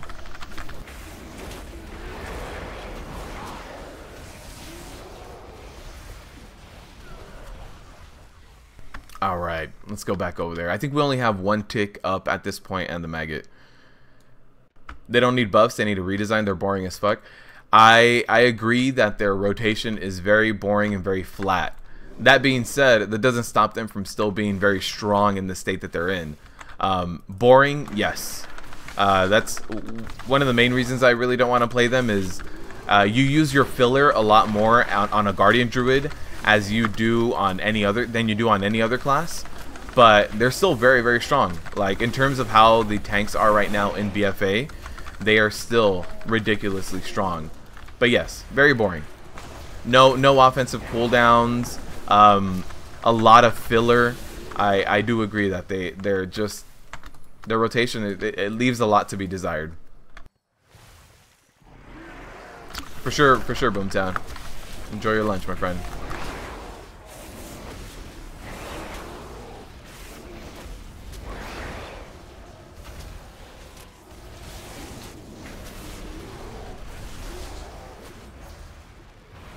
But yeah, so far with all the tanks I've tried, they are definitely the tanking class that uses their filler the most. You know, they don't have very much weaving. Their weaving was tied to their artifact weapon. One of your golden traits was like every time you thrash, you reduce the rage cost of your next iron fur. Stuff like that. That kind of weaving, that kind of baked in. You know, do one thing and then your next thing will be a little bit cheaper, a little bit better. A lot of that is just gone, just completely gone. The best you have right now is the damn it, what is it called? Your passive gore. That's one of the most like in sync things you have at this moment. If they had some flare moves, it would be okay, but the animations are pretty boring as well. Yeah. The animation right now for Iron Fur is kind of like broken and clips in, you know, it's kind of weird. But yeah, maybe once they add werebear skins, it's gonna look a little bit different animations for the werebear skins. But for those people that are never gonna be able to get werebear skins that skipped out on Legion and the Mage Tower, yeah, they're definitely gonna be in another boat as well. But I agree. That's why I like. Particularly like demon hunters are very, very flashy. My prot warrior definitely does a lot of interactions with the shield, makes things look a lot different. You know, charging in and doing a shield slam it just looks cooler than a bear charge into a mangle or a thrash. If you guys see that red swirling for the first few seconds that I activate Iron Fur, that's what I get right here. See that little red swirl on me? That's the first few seconds of Iron Fur, and that's, you know, about it.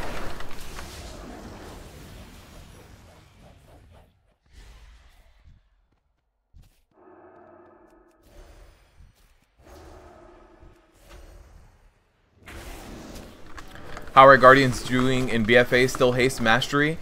The thing is, a lot of like the haste caps aren't going to be attainable when BfA launches. They really do want to shift their focus over to primary stats. So Azurite gear comes in helmet, shoulders, and chest, right? My Azurite gear is these three. Azurite gear has no secondary stats. None. So I don't know, and I haven't like done a lot of the number crunching and a lot of the theory crafting, especially for Guardian Druids. I don't know if the inability to hit that haste cap is going to affect it. But mastery is still very strong, but it could also be that crit also still is going to have a big effect on Guardian Druids. I do still think it'll still be exactly the same as Legion, but you're not going to be able to hit those huge numbers yet of whatever haste number you had to hit in the past, whatever soft cap you had. You're not going to be able to reach that anymore. And that's because those three Azurite gear pieces are very heavily weighted items, and they have no secondary stats. So, you know, Blizzard had said in the past, we want to focus more on primary stats, and in BfA that is even more apparent because they're giving you less and less secondary stats. So it's going to be less of a worry. They want an item level upgrade to be an upgrade every time, which is a bit of an issue for like theory crafting because they have all these secondary stats in the game, but they want to not use them. It's kind of weird, but you know, it's what they want to go with. What's up, Pavel? How you doing, my friend? You really want to main Druid because you want to tank for your guild, but you also want to world PvP in war mode. Rogue is the best class for that, but you want to tank, so Pharaoh works. Yeah, no, Guardians are very strong, very strong. And then when it comes to taking in magic damage, right? Some of the other tanking classes are going to be at a little bit of a disadvantage. Not like a crazy amount, but when we talk about prot warriors are going to be getting that ignore pain, which is going to be helping them out. But they also have the lowest health of any tank right now. Guardian Druids with their really big health pool is also going to help out that that recovery process from taking that magic damage. It's not the best way of doing it, and it would be a lot better. It would be a lot better if they had some sort of mitigation. You know, I completely agree. It'd be a lot better if they did have a mitigation for it. But since they have the biggest HP pool of all tanks, that also gives them a way of mitigating that magic damage coming in. And then if you stack a decent amount of mastery, it's going to let your healers help you recover faster as well. Bear is a shit in BfA. Boring, yes. Low DPS. I disagree in terms of in Mythics, like in 5-man content, not low DPS, because they have a lot of AoE baked in. A lot of their AoE is completely baked in. So low DPS, you get 3 stacks of Thrash up on there. If you're running Incarn, you know, you can get more Thrash going as well. But it's definitely boring, yes. A lot of filler. A lot of filler is what you're having as a Guardian Druid. It's filler. They changed the way that Frenzied Regen works, so it's now static. So you don't need to have anything that tracks how much damage you've taken to have windows of opportunity when it's like, now's the best time to pop Frenzied Regen. Now it's just kind of like, you pop Frenzied Regen when you're missing like 40% HP because it's going to do 25%. And if you're running Guardian of the Elune, that makes it go up to 30%. So it's a lot less thinking that you have to do. Things are a little more static, and you know, changes like that definitely make the class feel a little bit more boring. You're hardly ever going to be using Maul, which is your rage dump. You know, the only time you're ever really going to be using Maul is when you're off tanking in a raid. Yeah, it's, you know, not a whole lot of dynamic gameplay.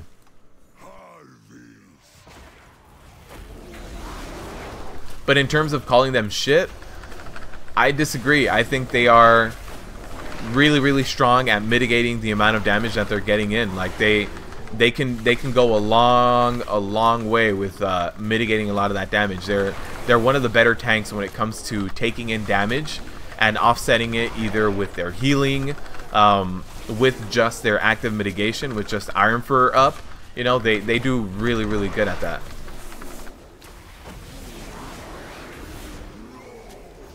Alright, the Festering Harvest is only going to do 2 stacks. Not bad. I think I saw somebody else, whether it was intentional or not, run into some of the mushrooms and take a few of them. But if you look at the DPS, it's not terrible, you know? I'm doing a little bit more than half of what some of the DPSers are doing here.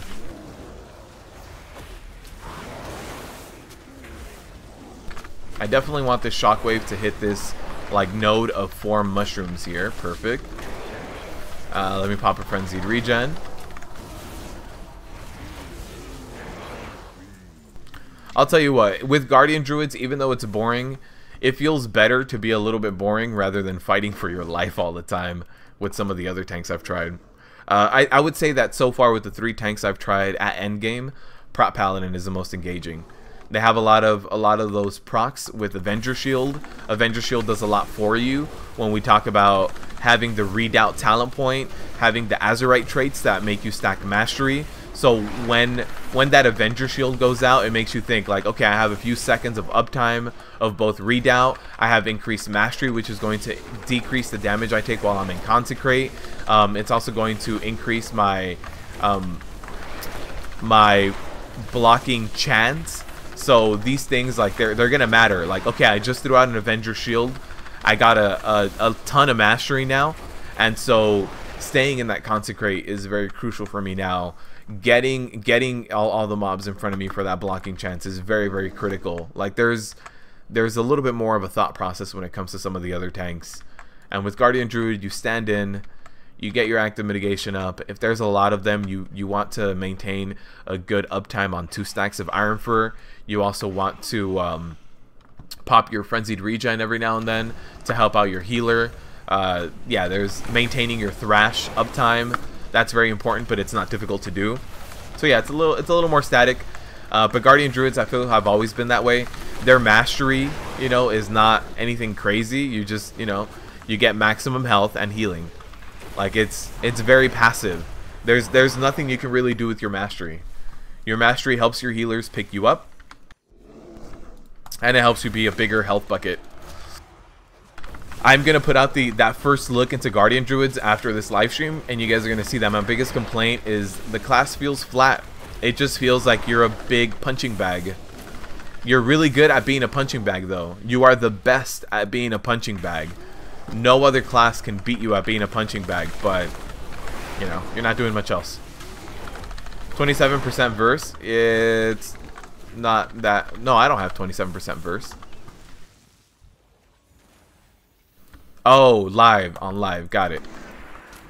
You got a Druid on live, 951, so incredibly easy. You personally like to stack mastery verse. Druid has about 26% mastery and 27% verse. Not a fan of haste, to be honest. Yeah, you don't need haste. I think the one thing about Guardian Druids is they can perform well with almost any secondary stat. Haste is going to give you more rage, so haste is going to lead to higher uptimes of Iron Fur. Versatility is just going to make you tankier and make you easier to heal. Critical strike is also going to do a lot for you because you have lightning reflexes, right? So critical strike is also going to give you dodge. You're going to be taking in a little bit less rage from damage taken, but you still gain a lot of dodge from it. So Guardian Druids perform well no matter what stat you pour into them. That haste is going to increase that rage, your AM uptime. Mastery is going to make you a bigger health bucket. Versatility is going to make you easier to heal for your healers. Critical strike is also going to make you a little bit easier to heal by giving you a decent amount of avoidance that not everybody else gets the same returns on as you do. So I don't think there's any wrong way. There's a better way. There's always going to be a better way and a best way. But I think with Guardian Druids, you could just kind of like, I'm going to build it this way today. Alright, let's run into this Cleansing Light. We want to take our stacks off. Where's the other blood? Okay, here it is. Let me pick this blood up. The other blood is going to be completely knocked down by the Titan Man over there.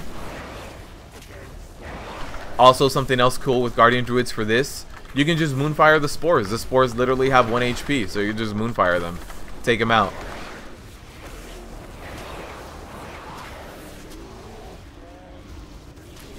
You're playing as Resto, though? Resto has seen more changes in Guardian Druid, I'll tell you that. Resto has definitely seen more changes, or is seeing more changes. So, because I don't know if they're done with Resto. I know Resto is still a topic of conversation amongst a lot of people that play Resto. So, you know, Resto may not be done. Ball Expulsion. Let me step away over here. Cleave those spores real quick. Uh oh, this guy's going rogue. This guy's going rogue. I got cleansed. Perfect.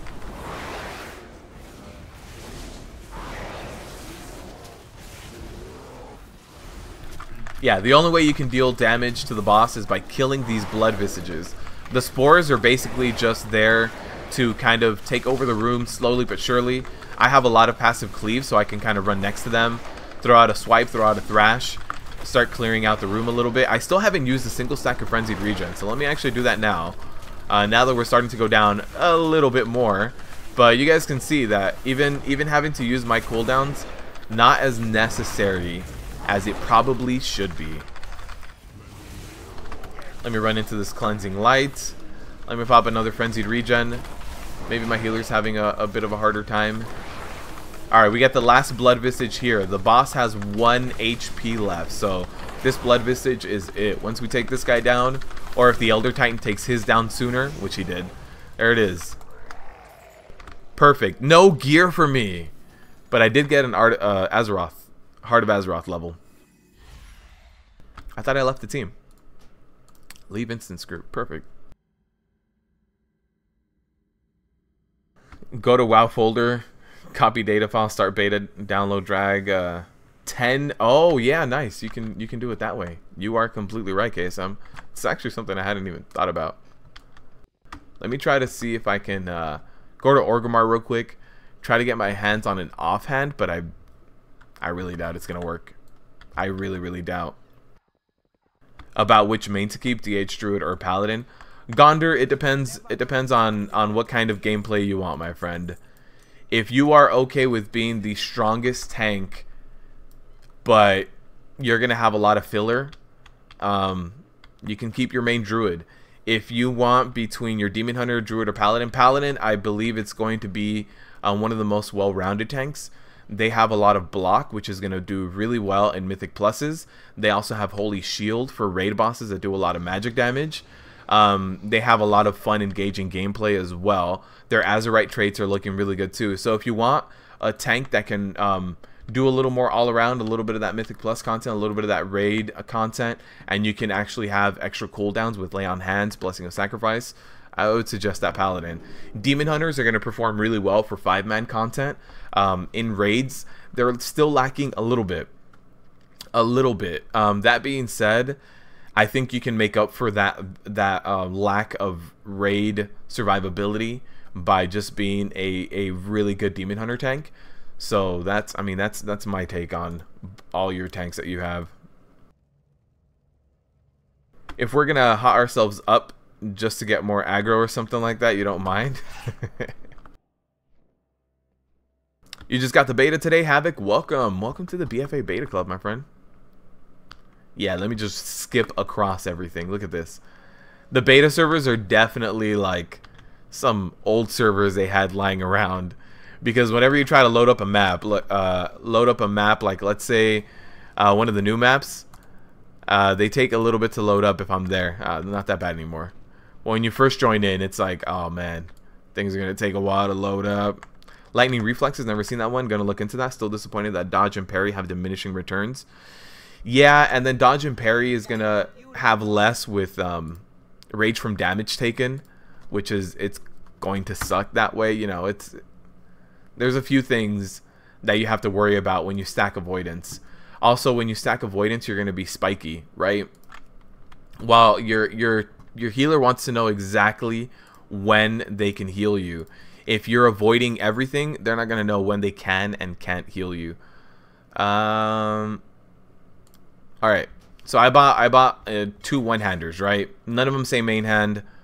So let me see if for some reason, which I really doubt, they're going to allow me to dual wield these. They both say one hand. Let me remove my face so we can take a look at this. So they both say one hand, right? Let's throw this one on, and then this one on. Nope. You cannot dual wield. So definitely a very big oversight by Blizzard. That sucks. So in terms of getting Mage Tower appearances, still can't do it, but maybe soon. Let me just sell a bunch of this crap. I like to keep the Azerite gear because they're still changing Azerite traits, so every now and then you get one of your old Azerite gears that gets a brand new trait, and it's cool to look at. Sorry for your English. Yeah, no problem, man. Don't worry about it. Do I have plans on testing balance? You've seen a few druids, but they don't seem to know the class. You need an opinion. Yeah, Sebastião, I've done a video where I went over boomkins. What was the video called?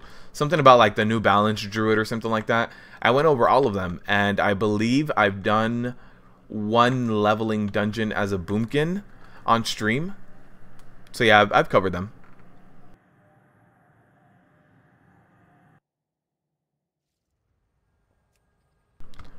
You really want to get the werebear, but you feel like it's too late? No, man, it's not too late. You don't even need that many Legos or anything epic. If you have like 940 item level and above, getting legendaries is going to help you, but you don't even need it anymore. You're just going to outgear it with all the rest of your gear. So you can give it a shot, man. get over the fact that LOTP is on the global cooldown, yeah, you get over it eventually. Do I think Druid will have a spot in Mythic Plus in the new dungeons? Yes. In the MDI, I don't know. I don't think so. Do they do great in a particular dungeon? They do good in a lot of dungeons. And that's the thing, like, even right now, Guardian Druids do really well in Legion, but when we talk about MDI, like timed dungeons, that's when they fall a little bit short. And that's just because Blood DKs are so crazy at those dungeons. Blood DKs have the ability to place a mob wherever they want, you know? So it's hard to compete with that.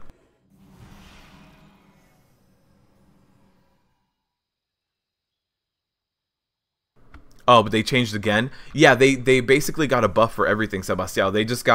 They got like 10% more base damage on every move. Alright guys, hold on. I need to take a little restroom break. Give me 1 minute, guys. I'll be back.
Yeah, Epic, you should definitely give it a try next Mage Tower. Sorry about that, guys.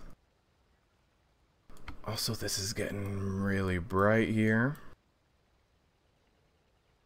So yeah, as far as like Mage Tower appearances here, they need to fix that. No offhand.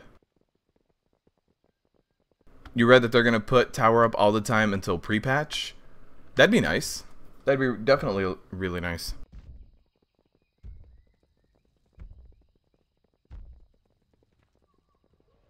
Only the artifact weapon appearance that really stands out is the bear. You also have the kitty one. Kitty one is also really nice. Alright, let's queue up for another heroic. I don't think... There's a lot of NPCs for the Warfront stuff, but I don't think it's actually up. I'll go take a look.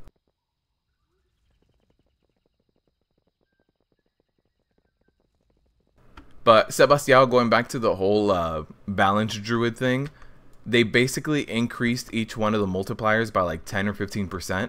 I can't remember the exact value, but it was just like an all-around buff to damage done, which I think is going to result in about like really? Let me show you guys this. Glitch. Look at this. You must be level 120 to enter Kazan. That's one of the glitches right now in the beta. Let's see. Teleport to dungeon.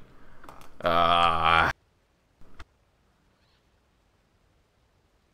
asking them if anyone can actually get in, because it doesn't let me get in. Oh, are they actually just in combat? Maybe.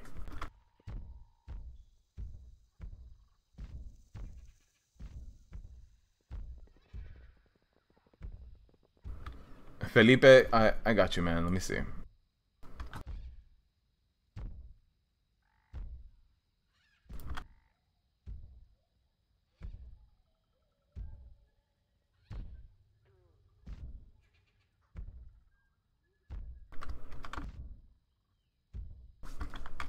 Let me take a look at this blue post you're linking, Felipe. You remember that happening to 100 boost when it first came out? You didn't queue up for a heroic because your 100 wasn't 100? Yeah.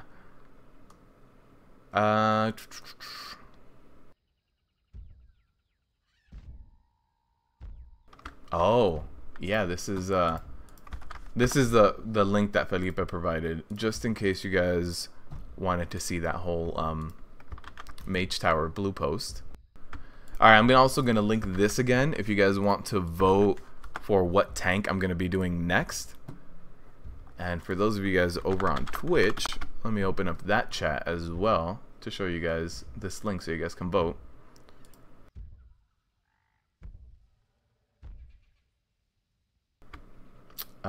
Dashboard.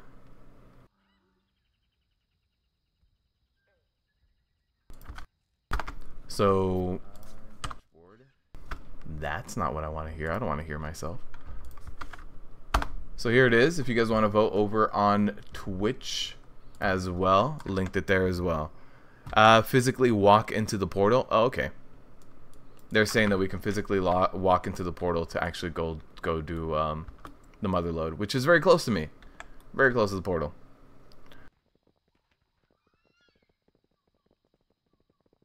I wonder when they're going to have the Mage Tower open, because I don't know if they want to take the time to do a stat squish or a number squish on the Mage Tower. Alright, let's see. Let's go. Nope. Doesn't let me.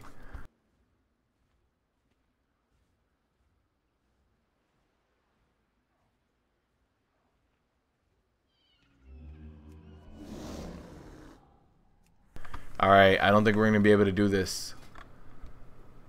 Oh, can we do that? Alright, let's drop the group. We're going to get a little bit of a cooldown here. 11-minute cooldown. Let's see. Let's do a heroic. Actually, let's do a Mythic Island. I haven't done a Mythic Island. I don't know if anyone's up for a Mythic Island. I don't know if anyone's trying to queue up. But let's see how a Mythic Island fares for a Guardian Druid. When I did it on my Prot Warrior, I got basically stomped on. I very, very definitively got stomped on. Oh, hey, the votes are all coming in, guys. Brewmaster Monk isn't winning by, like, a crazy amount anymore. Vengeance Demon Hunter is up there. Blood DK with the least amount of votes. The whole Warfront thing out here, I think the quests that this guy gave me are broken. I can't find them anywhere on my quest log. One or more of the party members are in a random... What? Why didn't my island queue up? Let me queue up for this mythic level island. Blizzard thinks I'm playing around.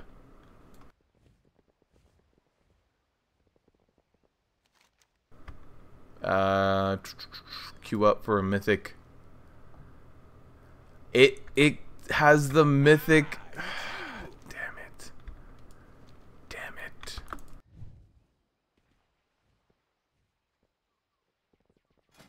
We got another 10 minutes before we can queue up for it.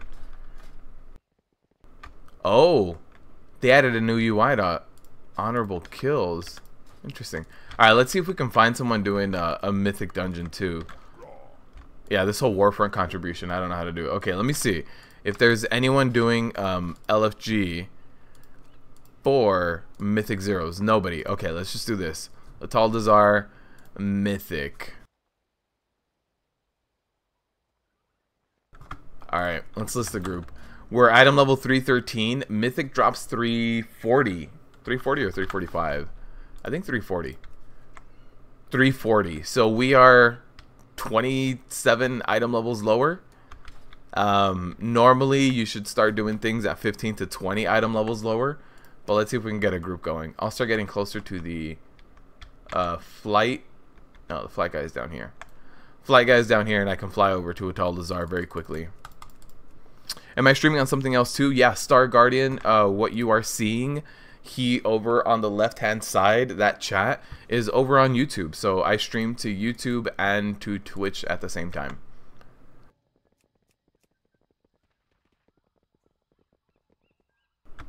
Where are you? I have the Mog mount. I'm very close to the flying person here in Zandalar.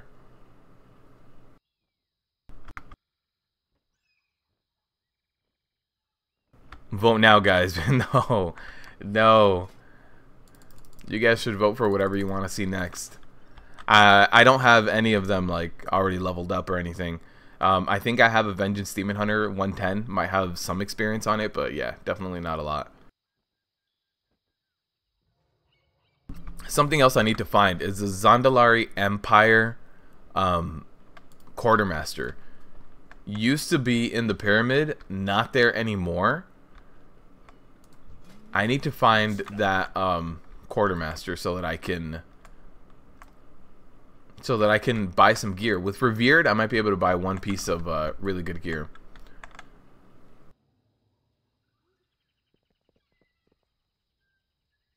Is that allowed to stream to Twitch and YouTube? So it depends, Felipe. I can stream to both because I do not monetize Twitch.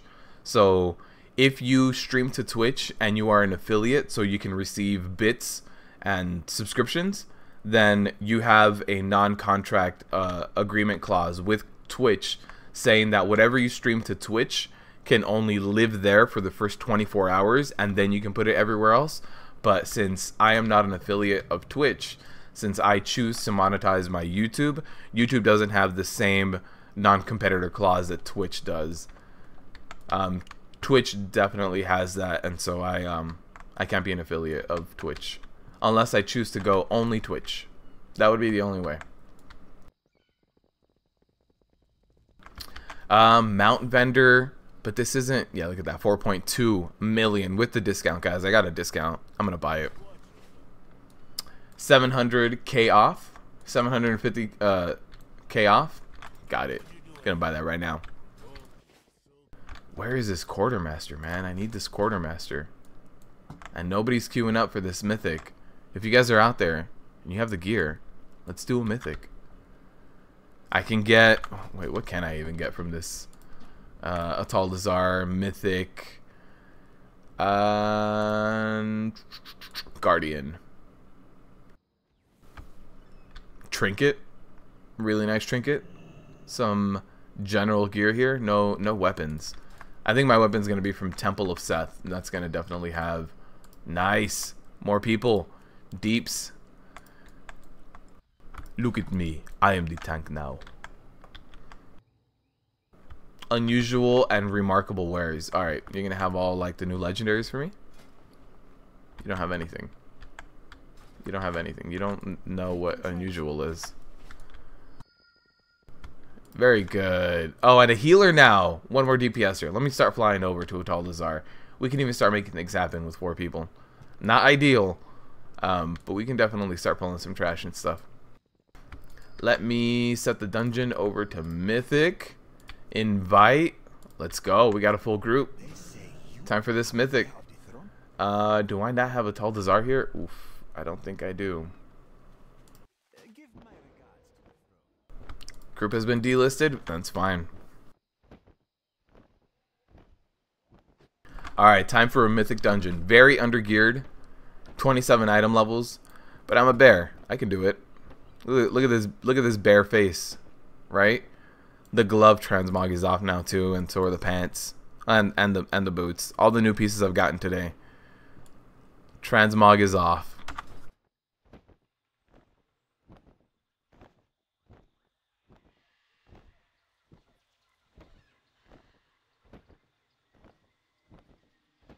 Alright, where do I need to run to from here? Alright, I got it. We'll make it there.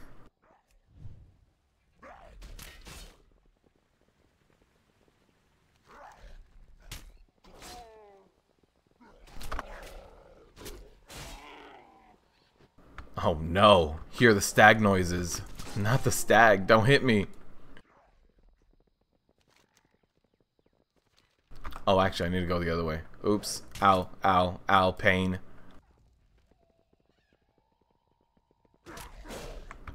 Oh, no. Ysera's gift, heal me. Perfect. Made it. Now to get the flight path. I think we're going to be fine. The one that does the most damage in this dungeon is the hulking guy. What's his name? Volkal. Volkal is the hardest boss to do in Mythic because he just does a lot of damage, but I think I can stagger my cooldowns well enough to get him down. Priestess is no big deal.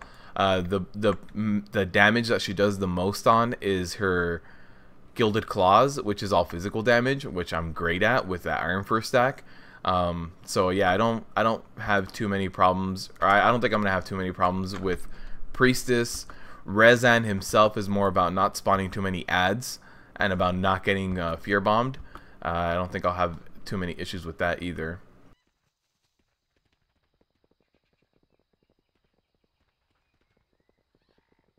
And then the last boss. The last boss might be a few issues, but it might just be because a lot of ads spawn during that time. Alright, let's summon some people.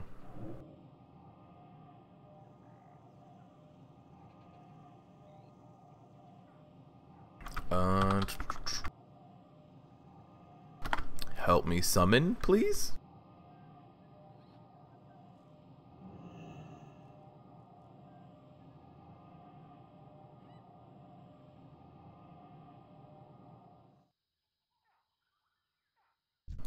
Let's do the rest of the summons here.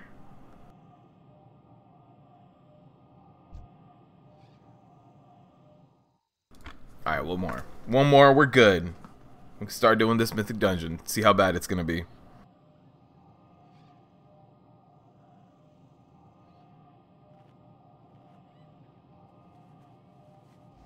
I hope that the only thing that holds us back is Why is this boarded up for me?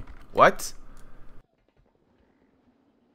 Oh, hey, I can still walk in even though it's boarded up. Cool. I was a little worried. I didn't complete all the questing on this character, so I was like, is it really like a weird attunement? Alright, let's go down to Rezan first. Guy. Let's go this way. Let's do Rezan first. Rezan's the easiest. And then we'll do Priestess. Do I have any trouble keeping aggro? Not really. Not really. Thrash and oh, we're missing the DK. We can pull Trash. Thrash and Swipe get me covered. Like once I get 3 stacks of Thrash out there, I can, you know, most things stick to me. There's been a few times. The only time I ever have any issues is when there's a really antsy arms warrior and they pop Recklessness and Bladestorm. That's the only time when it's like, alright guy, you really want aggro before me, and sometimes they can beat me out of it with that Recklessness Bladestorm, but besides that, I haven't seen too many other classes really challenge me for aggro like that.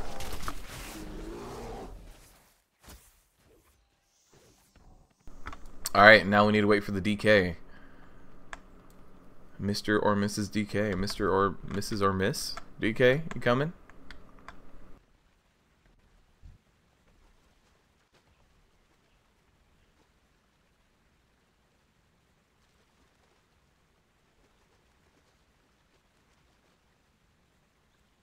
Alright, they should be running in now. If not, we can try to find somebody else. What weapons are these?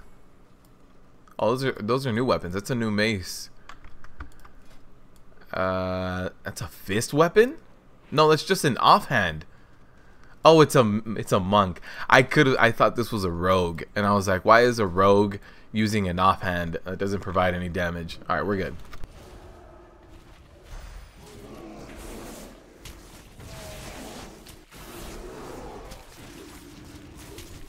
Alright, so I popped my lunar.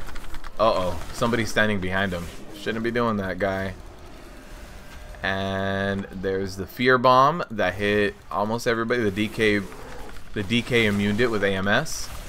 We've got a pursuit over on my healer, which, you know, no big deal. At this point, you can start saving your rage because the pursuit isn't going to hit you.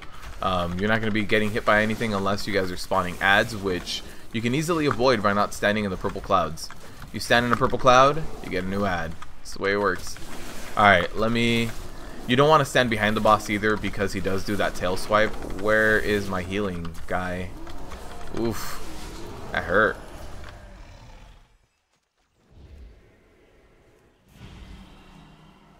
Yeah, at that point I know that I can pop a few heals because he's just doing his cast and going out. Wasn't receiving too much healing. Let me actually look here at healing done. Oh no, we're kiting him over all of these. Yep, there it is. We started getting ads. Oh no. I need to get him to his corner before he starts fear bombing.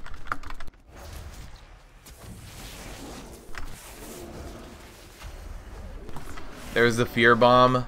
Please let me not get hit by this.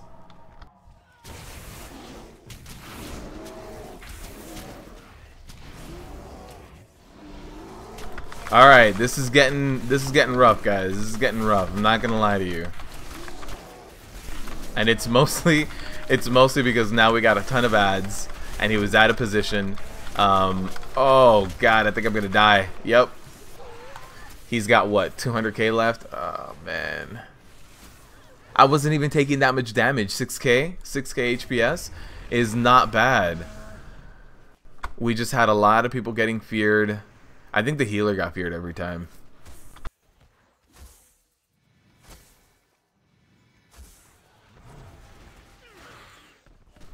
Do I think this aggro nerf is going to be a problem when doing bigger keys when we get there? Yes. Yes, I do. Oh, God. I told the healer he's got LOS, man.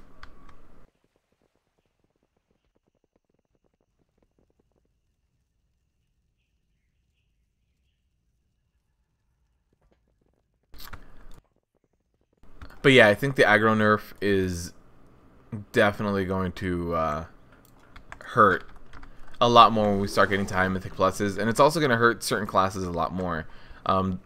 It's not going to hurt for raids. Don't get me wrong. Like raids, you're going to be fine, but it's going to be hurting for that mythic plus. All right, people, we need to run to blue red. All right.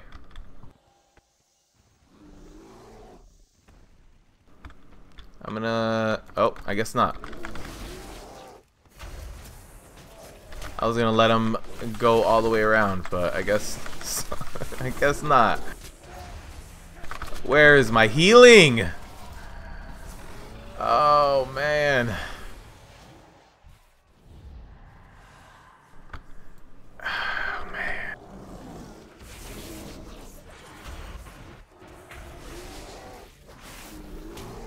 But yeah, in raids, threat is not going to be an issue.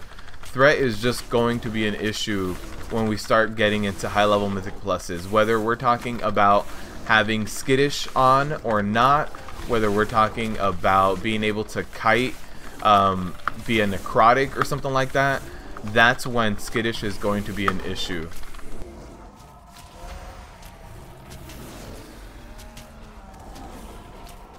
But skittish won't be an issue in a lot of other settings. I mean, not skittish. The new threat won't be a big issue in a lot of other settings. Yeah, I think a lot of these guys should actually let Rezan eat them so that we stay in this little corner here.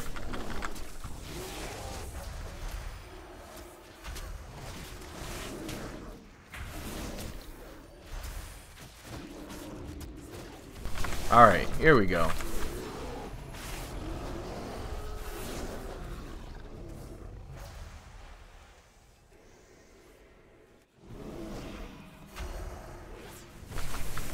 Alright, again on the healer. The healer actually does let himself get eaten, it seems. Nope. We're going to be kiting right through these things. Oh, man.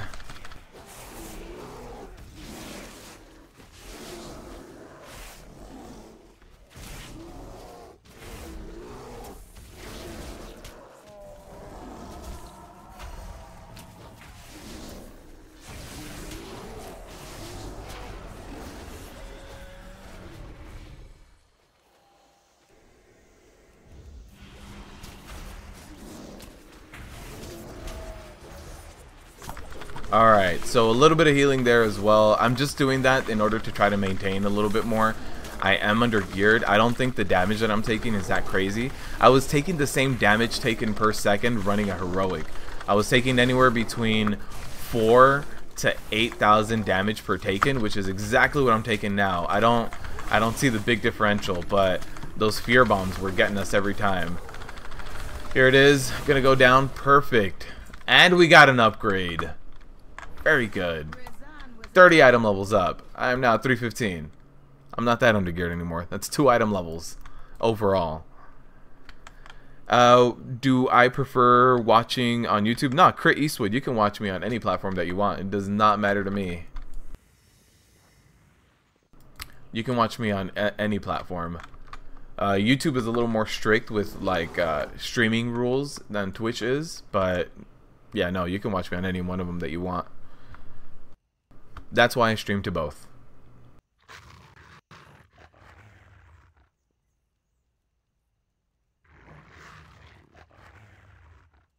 Why LOS at the corners of the stairs there? Because the LOSing doesn't work for anything else. Somebody left. Cool.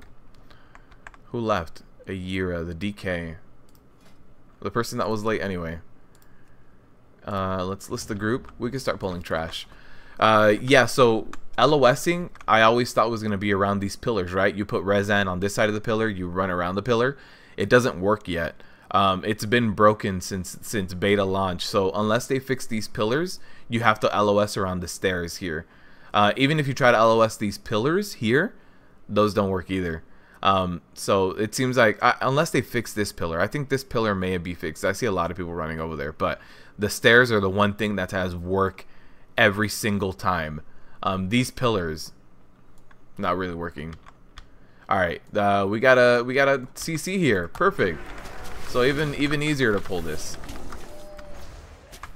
And I would break the CC with tab targeting. Great. All right, I got lunar beam down here, so I'm gonna get a decent amount of healing done. Damage taken is getting high, as I would expect with the Mythic Plus, but you know, the boss damage taken was not too bad. But trash is getting up there, 10k HPS, which is as high as other classes have been. The big difference is I have a ton more HP. I'm gonna get this Hunter. Hunter had a little bit more item level and also has misdirect, which might come in handy. Once BfA hits live servers, you can heal me. Perfect. I like dungeon crawling too to level up. Been busy leveling your pally up and watching the befuddle work. Nice, man. Keep him busy. I wonder if this guy can run over here. Why LOS at all? Oh, the LOS is for... Oh, they're gonna go summon? Yeah, they're gonna go summon. Alright. The LOS is for the fear. So the boss casts an AoE fear, and that AoE fear, you can not get hit by it if you LOS them. So if you do not LOS the boss, you get hit with the fear, and that fear makes you run into the corpses. What the hell? Why, Blizzard? Oh man, I'm so far away from anything.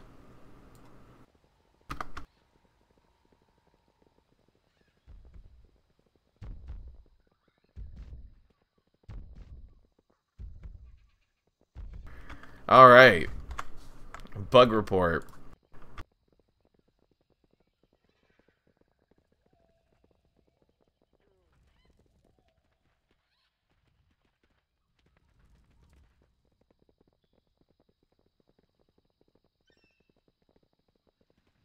All right. Bug report. So, I was trying to help summon, but didn't really work out. But yeah, the for that boss, you want to LOS, because then if you get feared, you run into more mobs. Those mobs spawn. If you ignore every single fear, you won't get any ads. Breaking the obvious CC. Now we don't know who did. I didn't raid in vanilla. I did play vanilla. I didn't raid in vanilla. But why is tab targeting tabbing to the CC target? Man. Feel you, bro. I do that a lot when speaking with someone. Yeah.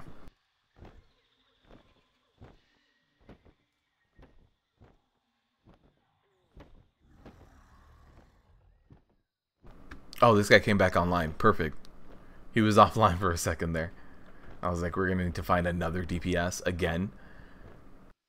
We're getting bosses down. We're doing things. Alright. Oh.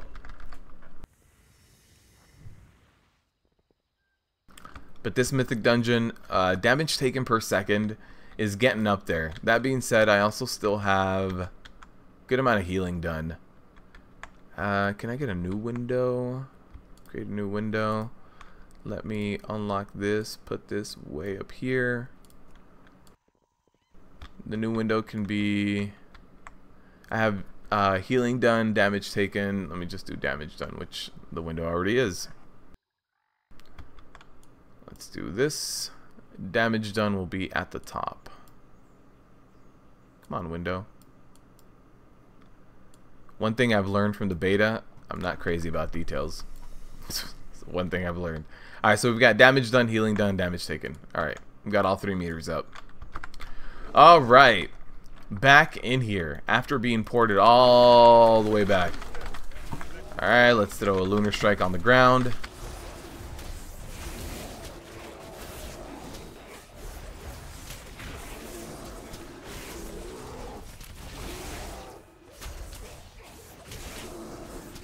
Let's make them jump out of that. That's not going to be very good. And this healer, no heals for you. Interrupt that heal. Get out of here, guy. Not bad. Damage taken for that one was not too heavy because there was a caster being interrupted. So, yeah, we can keep it down.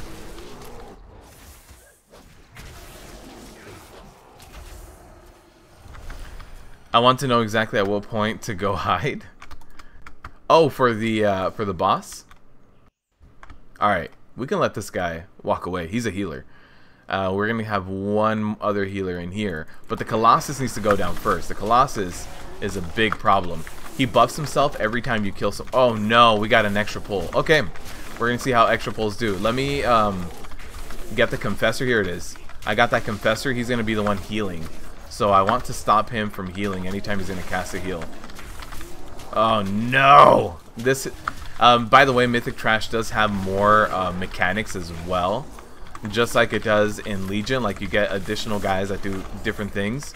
That happens here. So you have one guy that like blade storms in the back and starts throwing that fire puddle on the ground. I don't have interrupts anymore. The Confessor is getting heals off. I threw my stun. My interrupt is back up now. So I can get him this next time.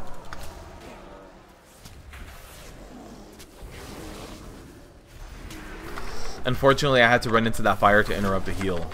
We're also not targeting the Colossus first. So this Colossus has stacks of this. You see this? When a nearby troll dies, he consumes that target, and it grants him this. Damage done increased by 50%. So yeah, we've killed every other trash mob except him in that pool. Yeah, we can't do that again. Is it 80% that nerf's already live? Yeah, the threat nerf has been live for a while now. The threat nerf to BfA has been actually in BfA, I believe, for a very long time now.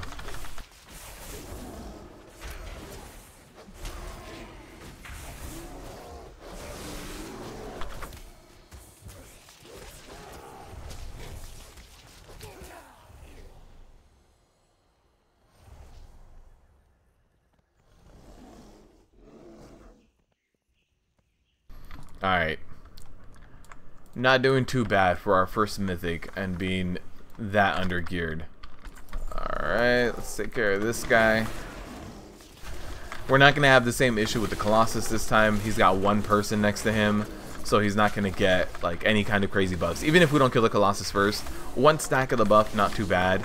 But since we killed 4 other people in the last pull, he got 4 stacks of that buff, right? There's 3 here. We killed 5 people. So each stack is 10% and a full heal. So yeah, that Colossus has to go down. Let me throw down a Lunar Beam. Get a little bit of healing, a little bit of DPS going.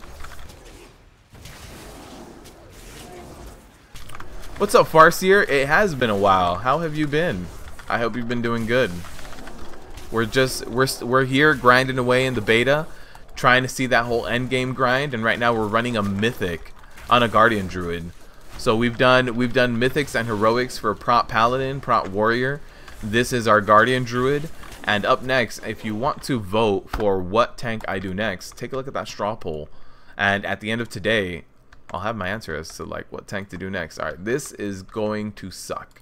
We have 1 healer in the Confessor over there. Nice. We got a little bit of a pull here, so let me actually pull this way. LOS pull. Let me do that.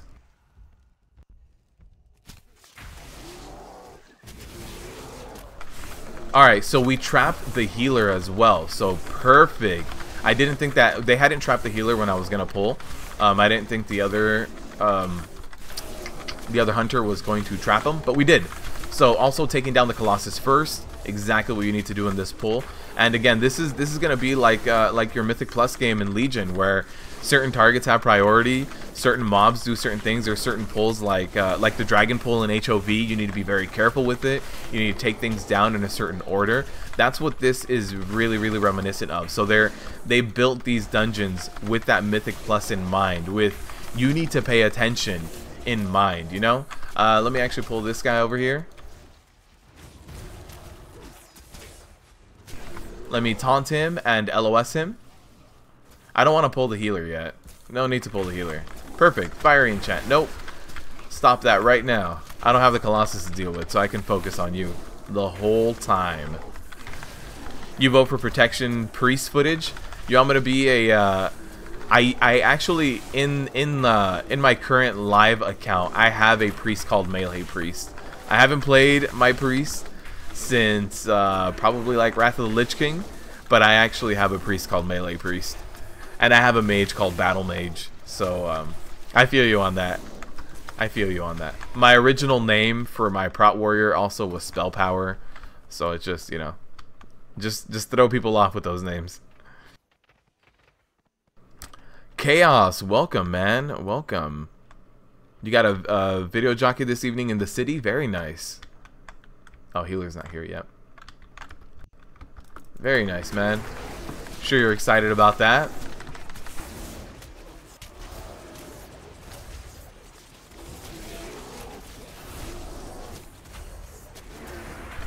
Alright, we interrupted that after about 2 ticks. But those Juggernauts are also just like... actually, I think they're the Augurs that do that. The whole AoE fire thing. It gets really annoying. Alright, let me pull the priestess over here. She pulls by herself. We can take care of 1 extra pull here.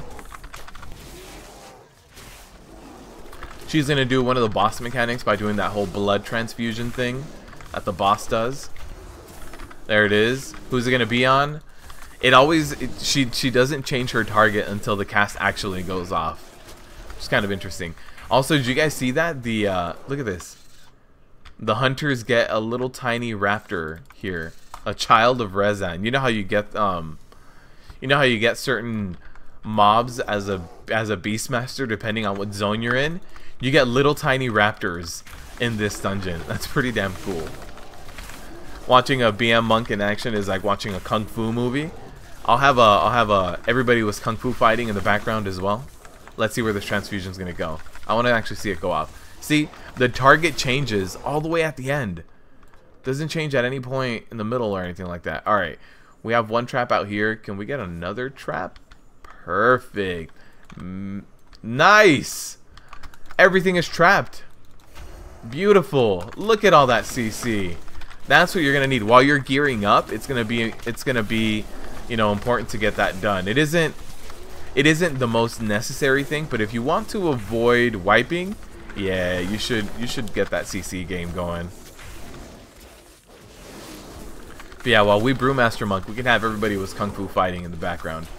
What are these guys? Augur, Honor Guard. Honor Guard is just the melee guy. We can pull him. There's this other guy, Honor Guard. Yeah, we can definitely pull another Honor Guard as well. Let's pull this guy. The Augurs, this Augur right here, I don't want to pull him yet. He's one of those annoying guys that starts spinning around. Nice, and they're retrapping? What? What pug is this? We got people that like re-CC, apply their CCs. Oh man. Guys, we're going all the way to Old Deer with this group. You avoid wiping sometimes. Sometimes it's a no wiper, Jeremy. You know what I mean? Every now and then, you sit down, you push through a no wiper, and you're like, that was a really good experience. I'm glad that me and everyone else here with me witnessed that no wiper. I feel you. I feel you on that one. You're back, Brian. Welcome back, my friend. You got back to an interesting conversation. For sure, nerds. Thank you for stopping by. I appreciate it. We'll see you next time. BM Monk Dodge is pretty OP in Legion. Not sure how it is in BfA though. Might not be as OP as you remember because secondary stats are taking a bit of a tumble. So let's see.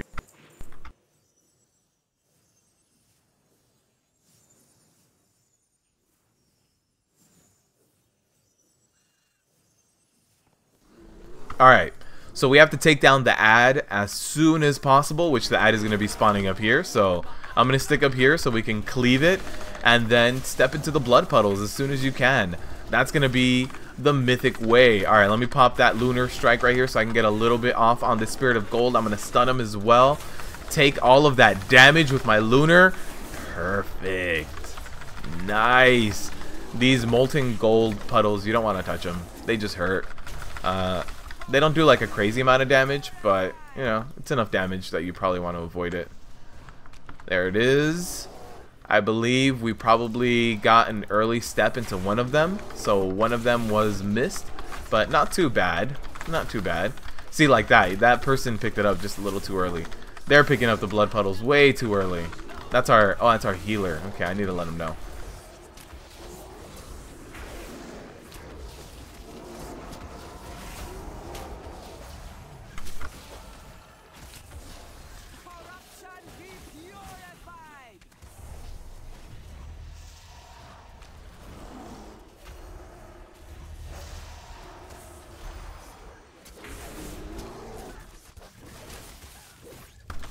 Alright, I let him know because as a bear, I can just type and tank at the same time. Let me stun right here before this Spirit of Gold gets to the font. If this Spirit of Gold gets to like the puddle, they start casting and doing like AoE damage and stuff, so want to knock him out before that happens. So any kind of stun, CCs, knockbacks, snares, anything like that, it's good. It's good. Right here, she doesn't really hit me while doing that. No extra puddles. No extra puddles. Alright. I guess I'm SOL on puddles. On Mythic mode 2, you have to get at least 3 of those puddles done every time, or else she's just gonna be healing way too much. Spirit of Gold, there it is. I don't have my stun on me, and I popped that lunar. I'm gonna stay right here on the lunar. There's a Spirit of Gold. Come on, we gotta take it down. I'd much rather have it cleave all the time, but I couldn't get that one down. Transfusion, there's no puddles for me. There's no puddles. So we got 3 of them. No, we got 2 of them only. That's going to be way too much healing. So let's see. We got a blood puddle there already picked up. Way too soon. This is really hurting us. It's just going to make this fight go on way too long. That's all. Alright, so we got 3 puddles. One of them picked up again. Way too soon. There's a transfusion. They're stepping into it. And again, 2 of us are SOL. At least we got 3 of them. 3 is the bare minimum that you want. 3 you can damage through. 4, picking up only 2, it's not enough. You're gonna need some good firepower for that. My stun is down, so I have to just kind of do my best to DPS. Pop my lunar here, do a little bit of DPS, a little bit of self-healing. Hopefully nobody picks up any of these puddles. I see a few of them out there. Oh, already picked up right now. Way too soon. Okay, people are picking up all of them. Cool. At least we're using the resources we have, but a little too soon. This fight is going to last like an extra 2 minutes when it shouldn't need to. Alright, we're about to get another ad, so let me walk over here. There it is. Let me stun. There it is. There's the stun. Get this ad down. Don't step in the molten gold orbs that are flying around. Perfect. Yeah, again, picking up that blood too soon. I see them I see them picking it up. I think we're gonna have 3 going off on this time. 3 heals. Oh no, only 2 heals. Okay. I'm sure my healer is getting all stressed out, running out of mana and stuff. Damage taken is at 7.6k. Not bad. Not bad. That's about how much damage I take with every other class. Not counting the amount of self-healing I have here. And the big HP pool that I have as well. Cool. This ad is down. Priestess is about to go down as well. Perfect. There it is. Transfusion. Not today. I got you.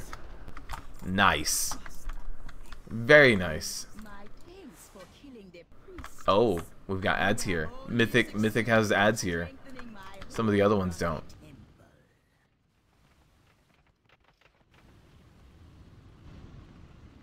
Alright, I don't want to pull them. I need my healer here. Bob and weave and high tolerance. Oh, no, no, no! Why?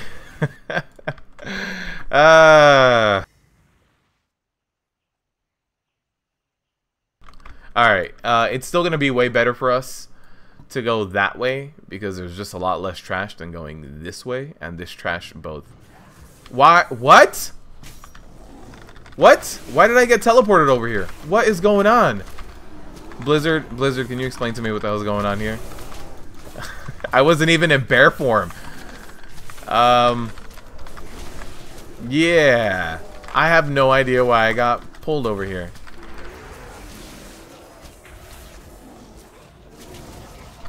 That was definitely weird. You don't even turn on the wipers while you're driving? You hate wiping that much? Man.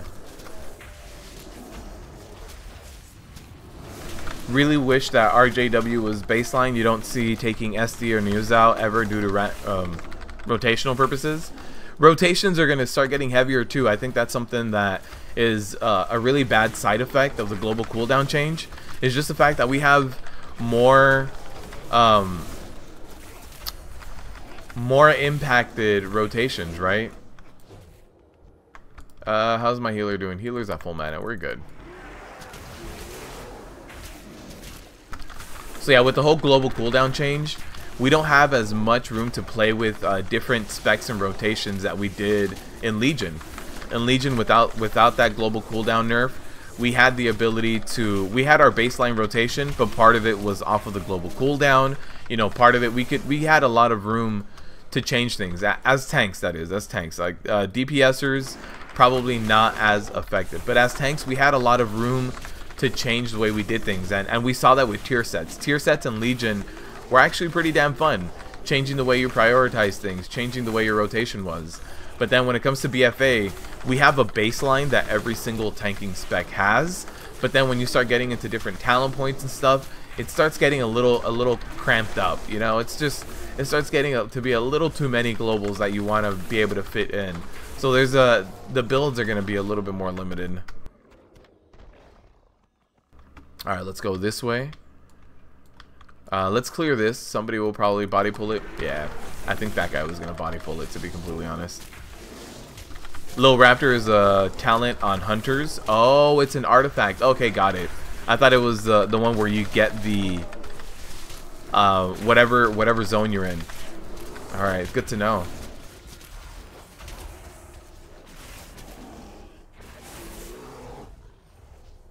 All right, we can skip this middle trash just by walking past it. Rend to Tear talent on Mythic Plus is not best than Lunar Beam. When we start getting into Mythic Plus, I'm sure it will be. Right now with just Mythic Zeros, I really like the DPS increase because I'm not in any danger of dying. If I was like taking in way too much damage and just dying to normal damage taken, Rend and Tear would win. If I was raid testing, I would be running Rend and Tear. But right now, since damage isn't the issue, like I want to complete the dungeon as quickly as possible, this Lunar Strike just doing a little bit more damage is it seems to be paying off. But that being said, I can go Rend and Tear as well. I can show you guys Rend and Tear after this pull. Oh no, Lunar Strike is on cooldown. As soon as Lunar Strike comes off of cooldown after this pull, I'll go Rend and Tear. It'll reduce my damage taken by 6%, so I'll go from 6.2k to 5.6, right? Maths.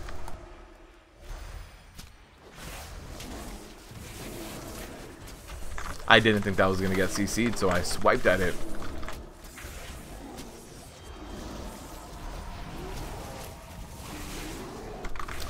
The shield bearers are going to do that big AoE where they kind of like just make everybody take a lot less damage. So stuff like your shout is gonna work out well to try to disorient them. You can also interrupt or stun them, but I'm not always targeting them. I could be targeting one of the other ones. So the shout really comes in handy when it comes to these guys.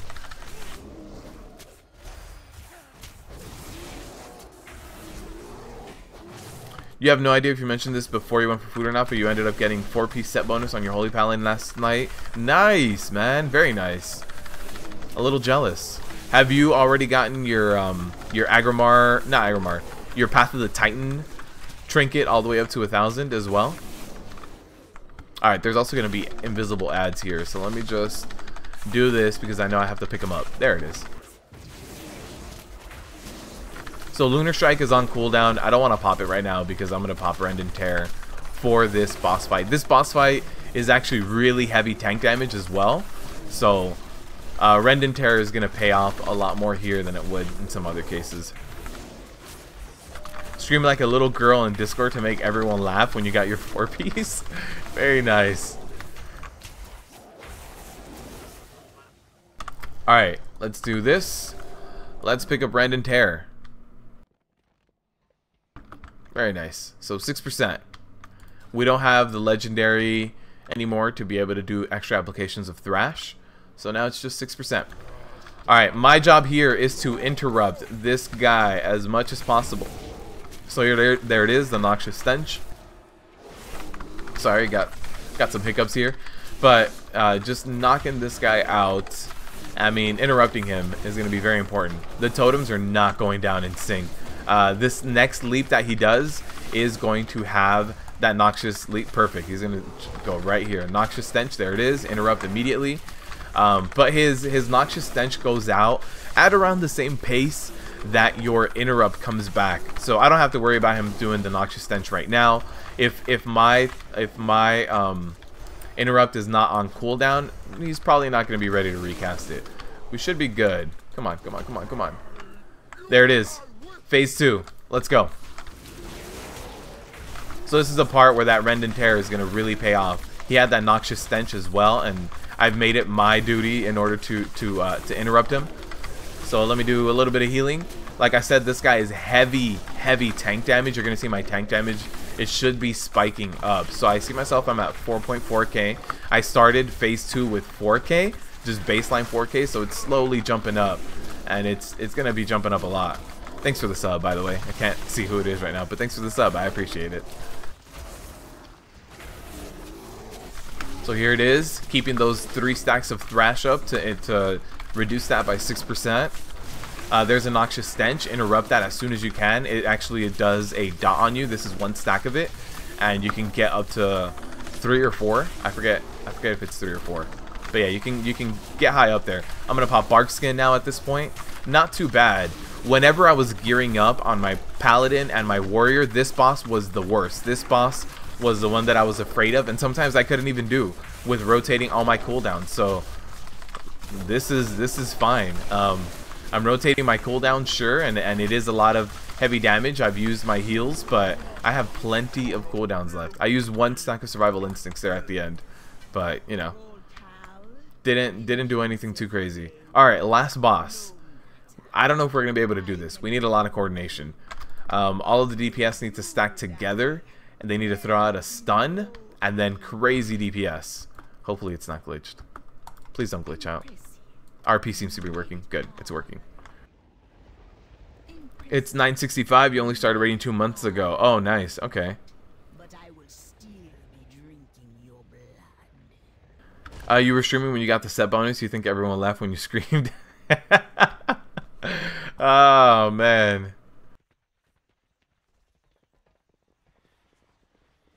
That means I need to watch the VOD of this.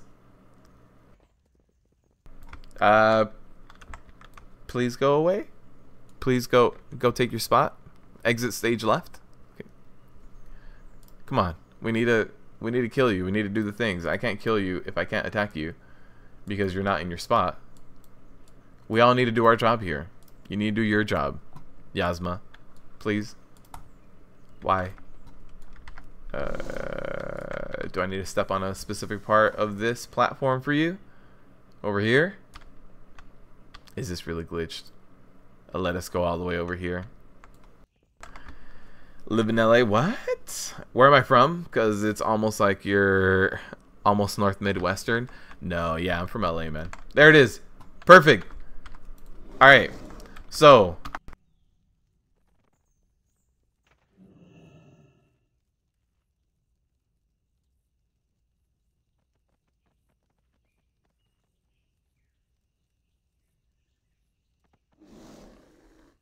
What's up, Mohammed? How you doing, my friend? I know he's living in Washington D.C. No. Yeah, I'm in the LA area. All right. I let everybody know that they all got to stack up and then go back to the boss. Let's do this. Here's the big hit on the tank. That is still a big hit, even on a druid. All right, so they all got to go run and stack up together. Go, go, go, go, go. Now they got to throw out stuns and AoE deeps. Let's hope that they do. Skewer's a big hit on the tank. Nice, not too bad. There's a racking pain. Let me interrupt that. There's 1 ad still coming in. All right, good. They handled them. They handled them. The spiders, I can pick up a few of them. No big deal with like 1 or 2 hitting me. So once they start getting a little more out of hand, I'll jump over there. I'll start doing spider duty as well. Racking pain. Let me just interrupt that. You know, doing a little bit less damage to the group. Once the next stack of skewer goes out, there it is. That one didn't hit me too bad. That one didn't hit me too bad. I was gonna say I'm going. Uh-oh. DPS needs to stack up. All right. I need to stay here. I need to stay here. This one's not stacked up, so this one might be trying to get through a little bit more. Uh-oh. All right, perfect. They got it. Skewer. There was the big tank hit right there. The spiders are still not completely out of hand. A few people have like stepped on them. You know, no big deal. Racking pain. Interrupt that. Let me throw on my survival instincts for that skewer just to let my healer catch up a little bit. Throw out my heal here as well.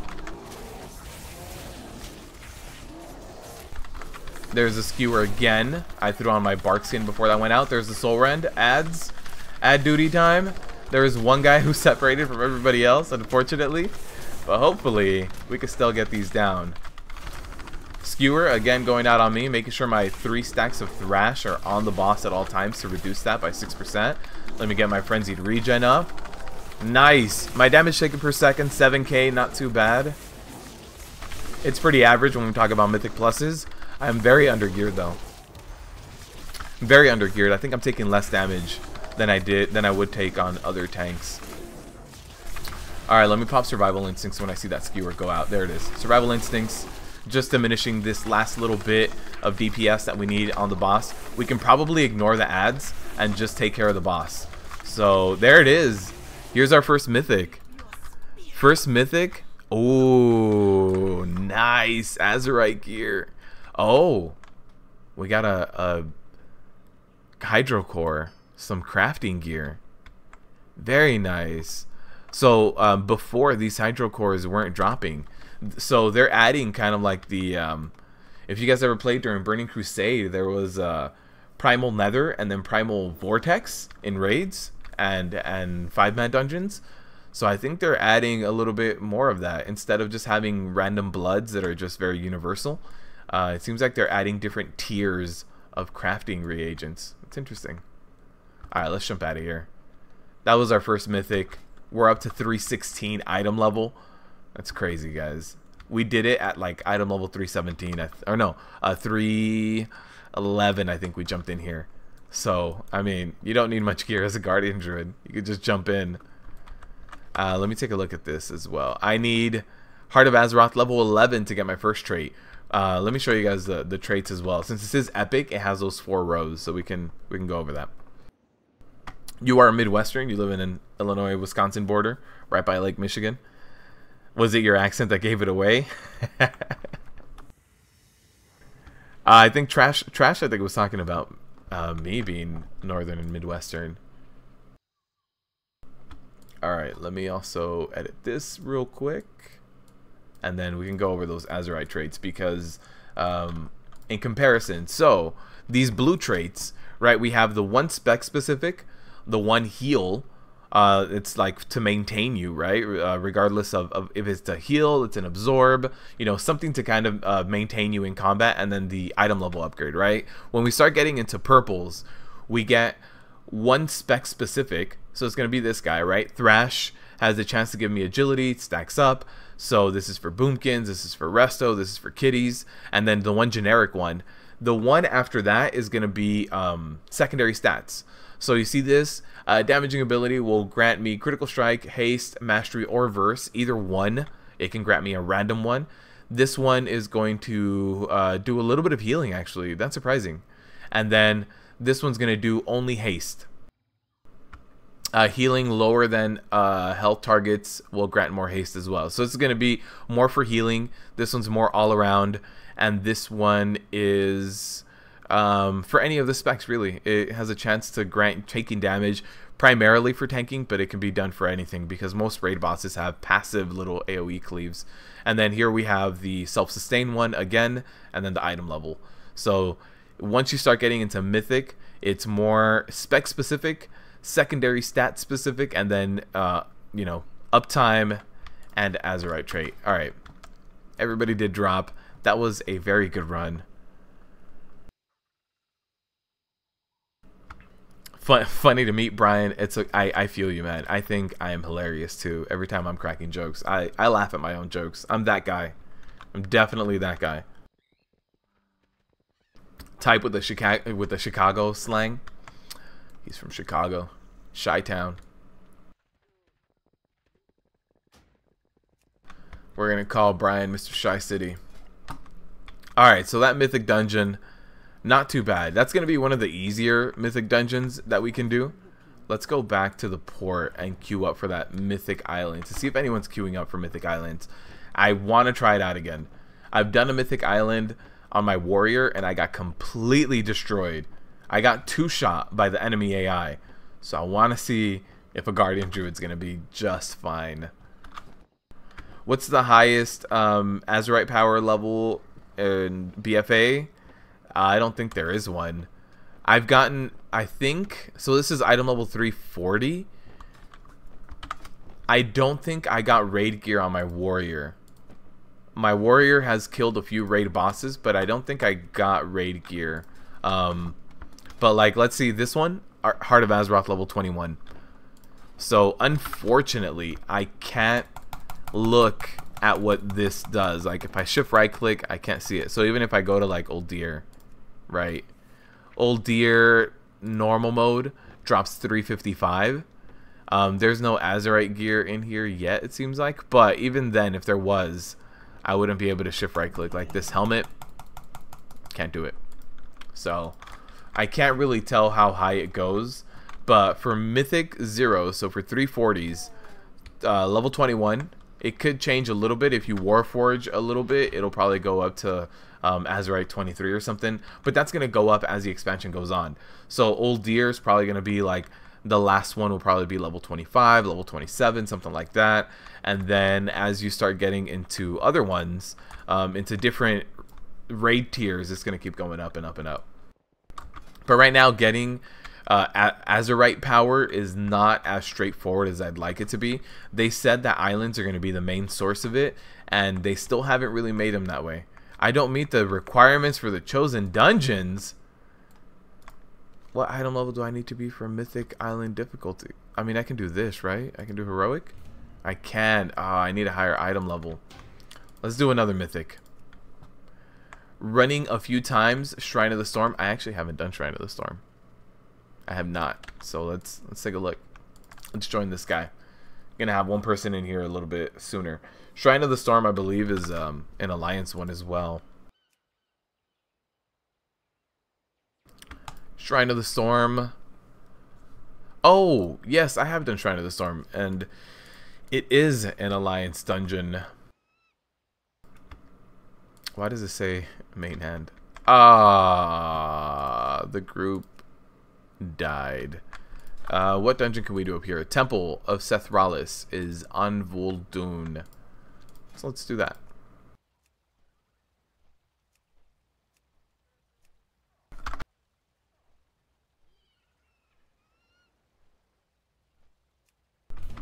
Also, let me start heading out over there. I know Epic, earlier you requested to see the Vulperian zone. This is it. Vol'dun is the Vulperian zone. There's nothing like crazy special about it. I actually think it's very plain. It's like a desert area.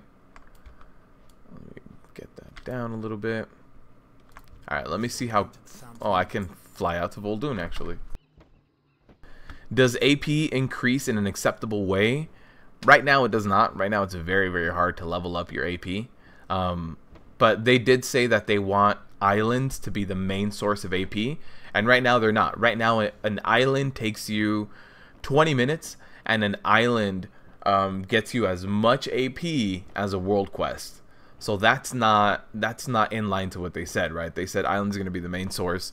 So they still need to tweak a few of the numbers. I think maybe they just don't want us to get out of hand with the farming Heart of Azeroth, because then this is item level 313, arguably almost the same item level as me. So I think they want it to stay in line right now. But once BfA launches and they fix islands and they make islands the main source, then we're going to be good. We're going to be able to level it up a lot faster. So that means that we get better traits with high level AP. Not necessarily. You don't get better ones, but okay. So this is my old shoulder, right? These old shoulders are item level 315. The new ones are item level 340. Now the new ones are an upgrade. I'm going to equip the new ones regardless. They give me armor, they give me agility, they give me stamina. But if I want to activate the new ones and get the most I can out of them, I need to level up my Heart of Azeroth. So they're not stronger traits. You know, this is Thrash has a 50% chance for agility, up to 5 times. If I had another piece of gear with this trait, it would be exactly the same. It would still be 67 agility. It would still be stacking up to 5 times. It would still last 12 seconds. Like, the Azerite traits are the same, but the gear is better. So this gear is still a very, very big upgrade. I mean, we're talking about 35 item level. I mean, 25 item levels, right? So 25 item levels higher, I'm going to equip it. But if I want to activate it, I gotta get my Heart of Azeroth up. So yeah, there's it's not necessarily better gear. I mean, better Azerite traits. It's just better gear in general. All right, let me start running over to the temple for when I start getting people in here. It's gonna be a bit of a walk. It's up here. Are there any flight paths on the way? There is. There's one over here. See, look, there's a Vulperian there. They don't seem to be in this camp yet. But as you go through this area, you start getting the Vulperians along with you. They're probably going to be in the first zone, which is over here. Vulpera Hideaway.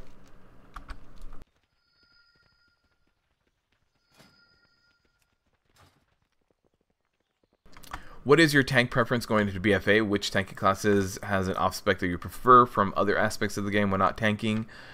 Trash. Probably my favorite tank going into BfA is probably going to be the Demon Hunter. I like how they play. They're very high activity. You get to just do a lot on them. They have very good mobility. They have decent cooldowns. When you go into meta, you know, you're unstoppable. You feel like nothing can touch you. So there's a lot of cool things about the Vengeance Demon Hunter. That being said, in terms of what I prefer playing off spec, if I'm not actively tanking, like let's say I have to DPS, I prefer playing ranged. So the tanking classes I play, I'm probably not going to DPS on them. So for me, playing DPS, I like doing Boomkin and Mages. Those are my top two. And if I have to heal, it'll probably be on a Holy Paladin or a Resto Druid. So Druids might offer a little bit more for that, but I'm not crazy about Guardian, to be completely honest with you. So in terms of the tanking classes I do play, I need to probably get into Havoc and Arms a little bit more than I did in Legion. In Legion, the whole legendary system definitely was a big turnoff and made me not diversify my classes that much. But since we don't have the legendary system anymore, I'll probably be playing Arms a little bit, maybe even Fury, depending on how it is after these changes. There's still some pending changes. But yeah, my favorite classes to DPS on are ranged, which puts me in a different position. All right, we got everybody here. Perfect. Nobody is there yet, so let me just wait. Is the flight path even here yet? Some of these flight paths you need to complete the questing line to get them. They're kind of like phased out, and this one seems to be like that. All right, let me go all the way over there. You think people are gonna get bored just spamming islands in the long run? At least you will. Maybe. I enjoy them. I enjoy islands more than Warfronts. I know there's a lot of people that are really excited for Warfronts, but I have tested Warfronts every time they've been up, and they're kind of boring. I'm gonna do them. So Warfronts have unique transmog rewards, so I'm going to do Warfronts for those rewards, but I can't guarantee I'm gonna do Warfronts any more than I have to. It's refreshing to see a new zone. That's a plus. Yeah, this is a very like dry, barren zone. It's got snack people over here. These people that just, they're gonna be in the dungeon too. The snack people are in there. These guys. These snack people. They're all over this temple. And then the Vulperian are like trying not to die.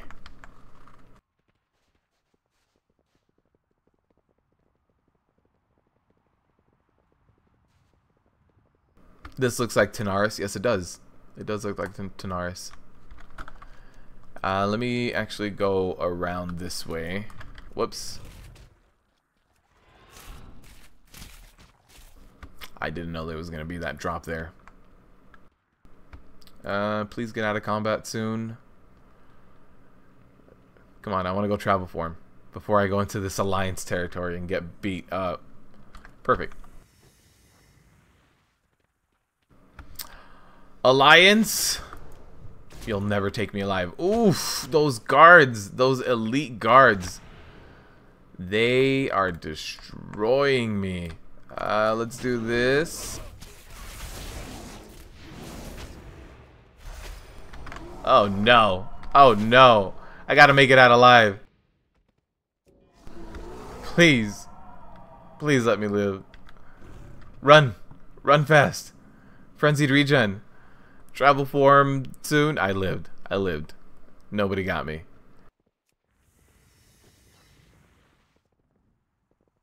Legendary system in Legion flawed it as it kept people from coming back and doing the content. Yes, I agree. Do I think the alternative in BfA will keep people from grinding? So the only thing that I can see kind of getting in the way in BfA is the fact that you have the Heart of Azeroth. So it's locked per character. In Legion, you were locked into your spec. You had your weapon. Your weapon had an artifact level. You had artifact knowledge. You had certain traits built in, and you had certain legendaries into your spec.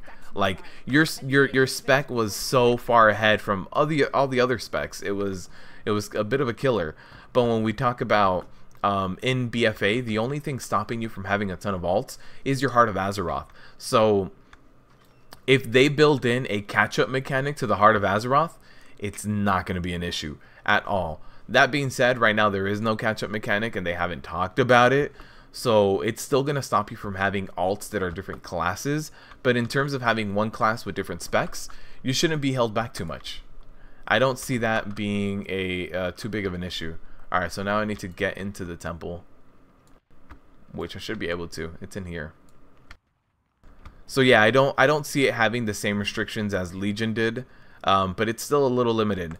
I just wish that they would just be like, yeah, Heart of Azeroth is account bound. Like whatever level you are applies to your whole account. That would just make it a non-issue. I could start a brand new character. As soon as they hit 120, their Heart of Azeroth would jump up to level 10, 15, 20, whatever it is. It would eliminate a lot of that stress of knowing that like when I start a new character, I'm going to have to do a lot of world quests for this Azeroth power. I'm going to have to do islands again. I don't even like islands.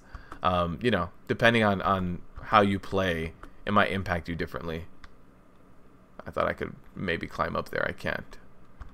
A lot of the group is getting there, though.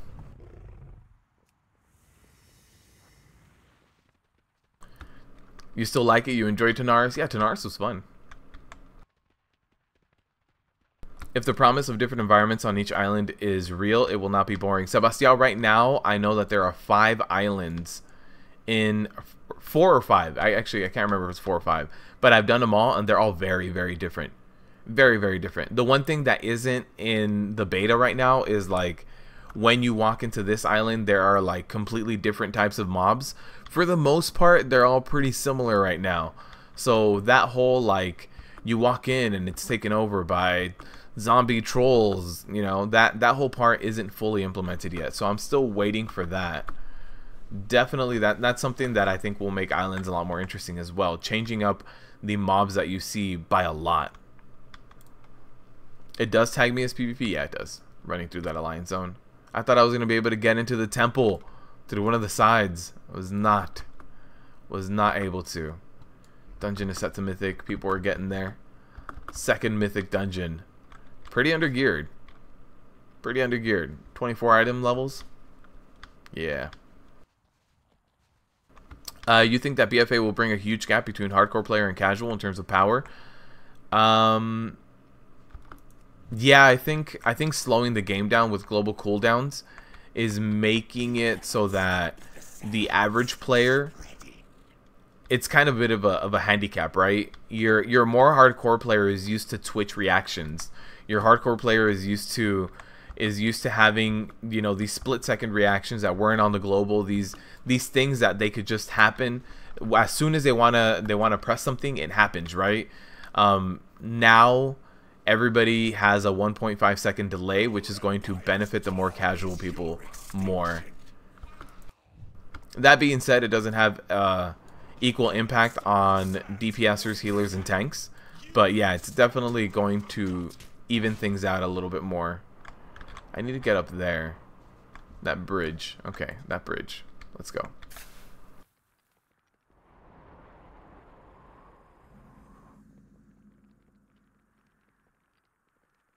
This place looks more Egyptian. Yeah, it definitely does.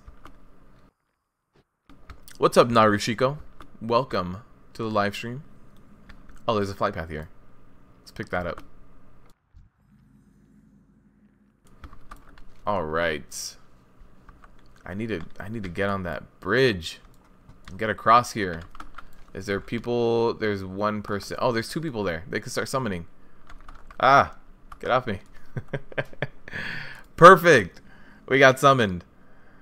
Does it bring you to a war mode server? If not, no, it does not bring you to the war mode server. They are here. I don't have war mode on. They do. All right, that's cool. They can just summon everybody else too. No biggie. Let me pick up these guys just in case anybody else needs it. They need to summon one more person. If I could choose to live anywhere in the US, where would I choose? Right next to you, Hector. Right next to you.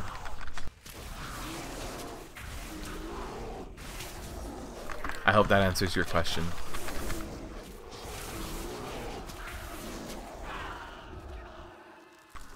Alright, everybody got summoned, everybody's phased. Let's jump into this mythic dungeon. Second mythic dungeon.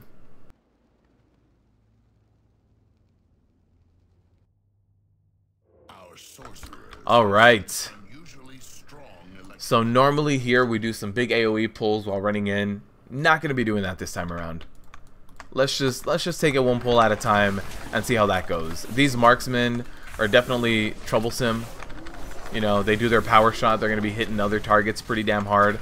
So, want to be careful when it comes to these guys. Non-troll answers are appreciated. If I had to pick and nothing was an issue in terms of like housing or money or relocation or finding a new job at that place, it would probably be Seattle. I like me some Seattle.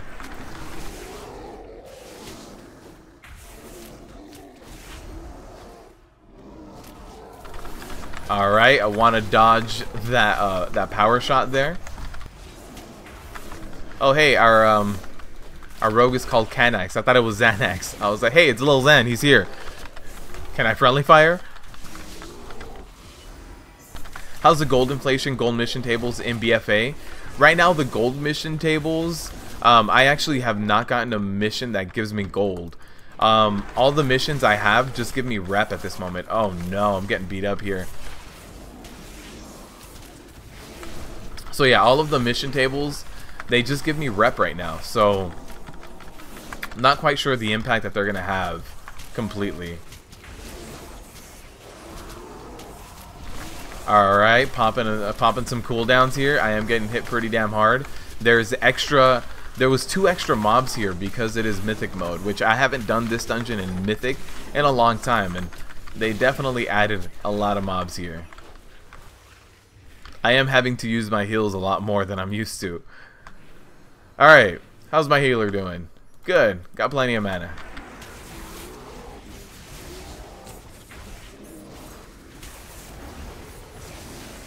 Started with 5k, ended up with about 20k by the time you hit 120. Yeah, the gold inflation, it's definitely going to be there. Because they, basically, the problem that Blizzard runs into is the fact that they need to make, or they need to try to make farming current expansion things the best option for you, right? So if they want to incentivize you farming the current mats, the current dungeons for greens, the current boss kills just for gold or anything, they need to incentivize it by making it the best. So there's gonna be inflation for sure, but as far as the mission table missions go, the only ones I've gotten have been for rep. There's a few other ones that I've gotten that are part of the quest line, like in Legion, where you have those for the quest line that are, you know, take an hour or two, do whatever. Those are still here. They're not as crucial as they were in Legion, but those are still there. They get you flight paths in the opposing faction territory. That's what those do. Nice. Boss down. Not too bad. Give me my polearm. Mythic polearm? Ah, nothing. Nothing for me. What is that? Oh, that's leather too. Hey man, can I get that? Can I get that? Inspect. Damn it, you already equipped them. Wait, did you? You're not. Let me whisper you.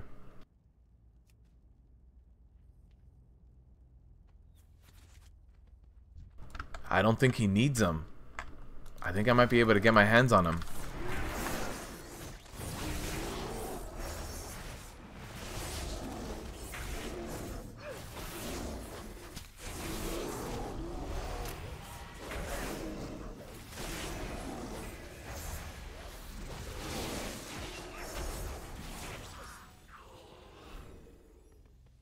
There's a world quest here?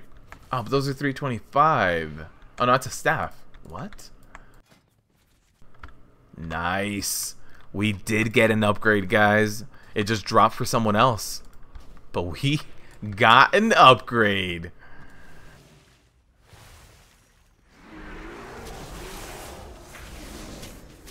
Alright, let me pop a Frenzied Regen. This pull's always going to be a little heavier. Partially because of that cloud. This marksman kind of jumps around a little bit. So that leads to your healer having to pick up more people than normal. Oh snap, the serious business beanies on. You know how we get down today. We had to do mythics. And since we had to do mythics, we had to be serious about today. There's no horsing around. No kids in the pool right now. Come on, Mr. Marksman. There it is. I really dislike that whole cloud thing that they have. So the opposite faction could really kill quest givers without worrying about getting attacked by players? Not really, because if the opposing faction is in PvE but I'm destroying their town, they should be able to swing at me whenever they want. It's not like they can't PvP ever. They're just not automatically flagged for PvP. But in their main town, they can just be like, "Hey, I'm gonna defend my guy. You know, I can't let my main guy die." So I don't think that's gonna be too big of an issue. Alright, we need to focus on the tender because the tender guy heals. You can turn on power bars under raid profile option to see the mana. Oh, okay. I'll have to do that. that rogue jumps in. That rogue, by the way, is killing the DPS meters. You guys see him? That rogue is doing half of the damage of the whole group. Like, that rogue by himself, it can just clear this whole damn place. That rogue keeps pulling threat by jumping in as these guys are gonna like get to me. Like, I'm still trying to get them into position. Rogue's already killing the DPS meters, and I don't know how he's doing it. Let's see. Number one thing, just melee, just auto attacks. That rogue, I didn't think anyone had that high of an item level, to be completely honest with you. I thought most people were like 330s, 340, something like that. Uh-oh. A lot of threat is going to bounce around here. If he could tricks me every time with the amount of DPS he does, I'd be fine. Also, the texture for that immolation thing on the ground is not showing up. Yeah, this guy... I would need to run Incarn to keep up with this rogue, just to have a shorter taunt.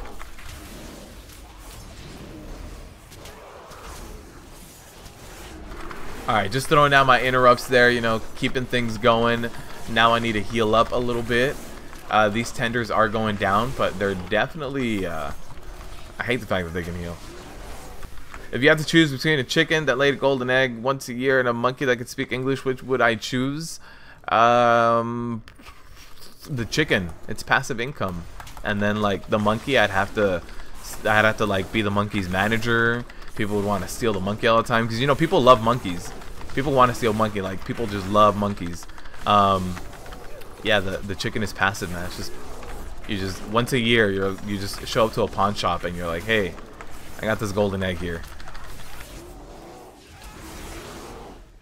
You want to see Planet of the Apes IRL? Dude, that's like this zone, the Voldoon zone. You just need it. They just, instead of putting like the pyramids under the dirt, they need to put the Statue of Liberty under the dirt. Also, for this zone, there's tenders and incubators. Tenders heal. Whenever you're done killing the incubators, that's when the boss spawns. Oh, whoop. I thought I saw tricks go off, but I don't see the buff on myself. Maybe they tricked the wrong person? It's weird. This group has got some really good DPS, man. The two rogues are killing the damage done. It's crazy. 44 and 37%.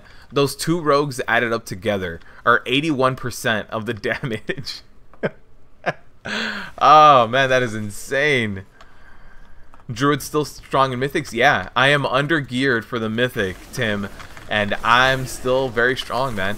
In terms of damage taken per second, I take I take about the same amount of damage per second as other tanks, but you also have to keep in mind that I I also have self-healing, like really good self-healing, and I have a much bigger HP pool. So in terms of damage taken, about the same damage taken per second, but 50% bigger HP pool, really strong cooldowns with Frenzied Regen healing 30% of my HP if I wait for my Guardian proc, 25% baseline. Survival Instincts having 2 stacks is also really strong. Yeah, so it about the same as everybody else in terms of damage taken, but you know, just pluses on everything else, you know. Very strong. Very strong tank. I'm not struggling at all. And dungeons are dropping 340, I'm 318. You know, 22 item levels lower. I started running Mythics at 311, I want to say. Yeah, this is very, very strong. Just leave all menders up for the boss. What could go wrong? Yeah, they don't actually pull with. Oh, somebody got a pet. Cobra egg appears to be intact. Who knows what will hatch? Ooh, I don't know if it is a pet. What if it's a snake mount? Nice. I'm gonna keep running this so I can get one of those. Yeah, the ads don't pull with the boss, but the boss definitely spawns a bunch of ads around the room and stuff like that. So you gotta be careful. All right, we're waiting for people. They're doing a deal. There's people asking about gear and who needs what. So I wanted to wait, but I saw them all running forward. So we're good. Yeah, even without Rage of the Sleeper giving you that leech and stuff, you're still feeling really strong. A little bit of a nerf to Frenzied Regen in terms of cooldown and the amount of healing it does, but still very, very strong. Ooh. Whoa. What? What is this? Do I pick up the purples for... Oh. What does this do? Ah, man. There it is. Gain 100 power. Oh, it was a world quest. Now quickly purge the Nice. rest of the faithless. God damn it. Damn it. That's what we got trying to do a world quest. Back up, back up, back up. Perfect.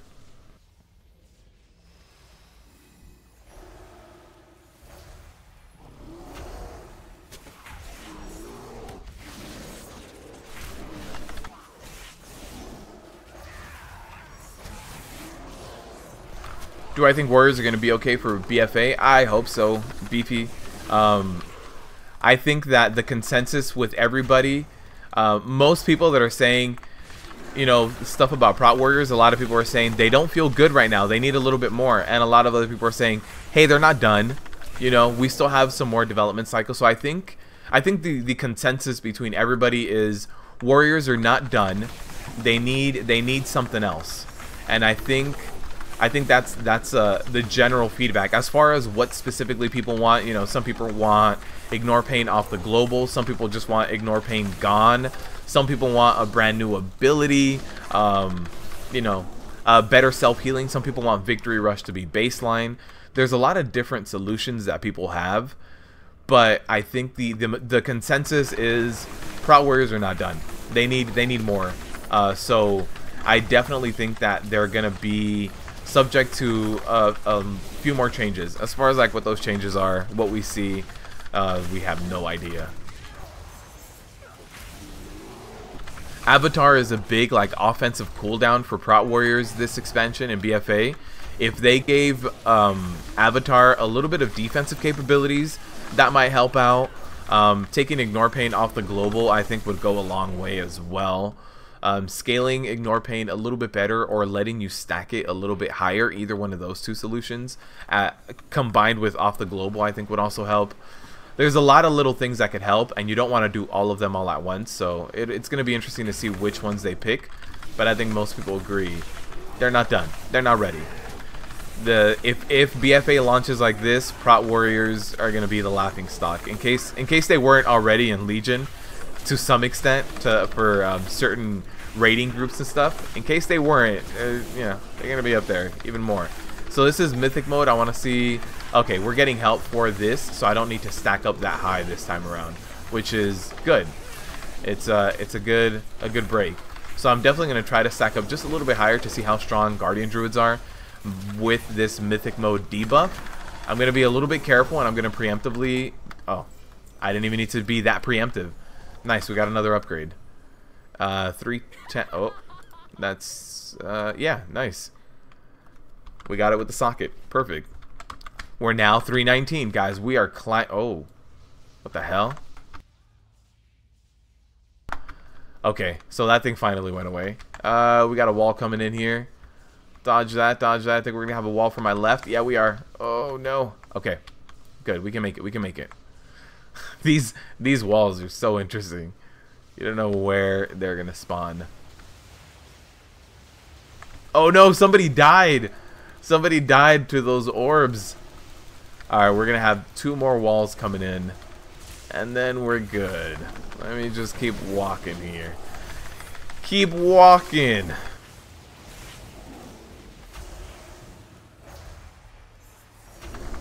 Come on. Somebody, one of the rogues, by the way, was doing 31,000 damage to that last boss. 31k DPS. It's an insane amount of DPS that these rogues are pulling out. Planning to main Druid and BfA, you're definitely going to be in a very good position. The one thing I will say is that they're a little bit boring. Like, they're the tanking class that I've seen that uses the most filler. Which leads it to kind of being boring, having that much filler. But the thing is, you're still going to be very strong. Even though it's filler, you're still very strong. There aren't that many changes between Legion and BfA, so if you know how to play a Guardian Druid in Legion, you know how to play a Guardian Druid in BfA. There's not going to be that many changes. Your adjustment time is going to be really low. Other thing is going to be... your artifact ability is going away, but, you know, no big deal. Talent points are all staying the same except for 1. You don't have Displacer Beast anymore. Yeah, I think that's really it. You're going to be fine. I'm going to put up a summary about everything that is changing for Guardian Druids right after this live stream ends. So that... Wait, where's the eyeball? It despawned or something? What the hell? Alright, let's go get the other eyeball. So yeah, I'm putting up a more concise, it's like a 3-minute video on how everything feels, but honestly, they feel very strong, very similar to how they were in Legion, except for without that Rage of the Sleeper, no artifact weapon. Like, you know, nobody has their artifact weapon. So that's the one thing that's really changing. I feel like if they're gonna add anything, the one thing that Guardian Druid I think would benefit from the most is an offensive cooldown. It doesn't need to be like Rage of the Sleeper that also gave you Leech, helped you be a little bit tankier with that. But if they gave you like the old school Berserk or something, a different way of eating Rage, maybe that gave you more offensive capabilities, it would change up your game style a little bit. It isn't the exact fix, it isn't the only thing that Guardian Druids need, but it's definitely a step in the right direction. Why can't this guy walk with it? What the hell?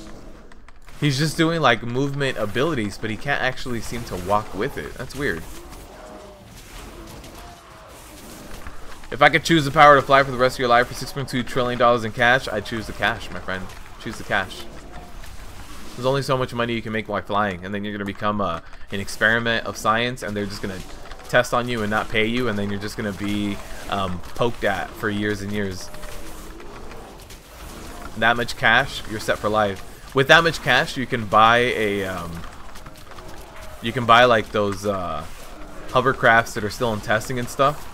You can find other ways to fly. You can buy a jetpack. You can buy a testing jetpack, a beta jetpack, and do whatever you want. Plan to main the Druid, yeah. Definitely like the cooldown reduction, extra HP on last stand with the talent. Yeah, absolutely. Yeah, anger management in conjunction with some of the changes that they've done with Prot Warrior, very good. But what it seems like, oh, the orb is in the pillar. Oh man, we're not gonna be able to keep going. Damn it. Oh, he scrolled over. Okay, so they can kind of click it sometimes. Okay, so hopefully we can find a way to do this. Let's see. Let me kill these guys. Come on. Give me this orb. Where's this orb? Okay, let me pick these guys up now. So what it seems like Prot Warriors are coming to is it's going to be a class where you have to have one cooldown up at all times, right? Whether we're talking about just AM. Wait, did I? Oh, that's... Yeah, that's the skull. Ah, man, I think we're not going to be able to finish this dungeon. Ah, damn it. Okay.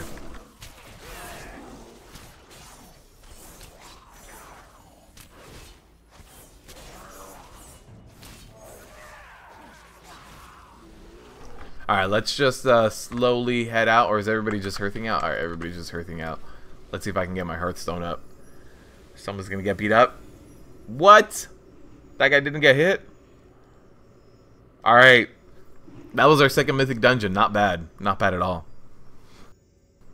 But yeah, it seems like... Brendan! How's it going, man? Good morning.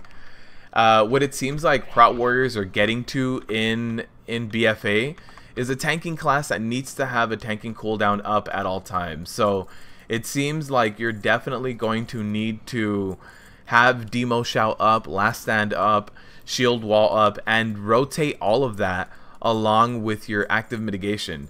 So it just seems like you're gonna have to be very careful. You're gonna have to run anger management.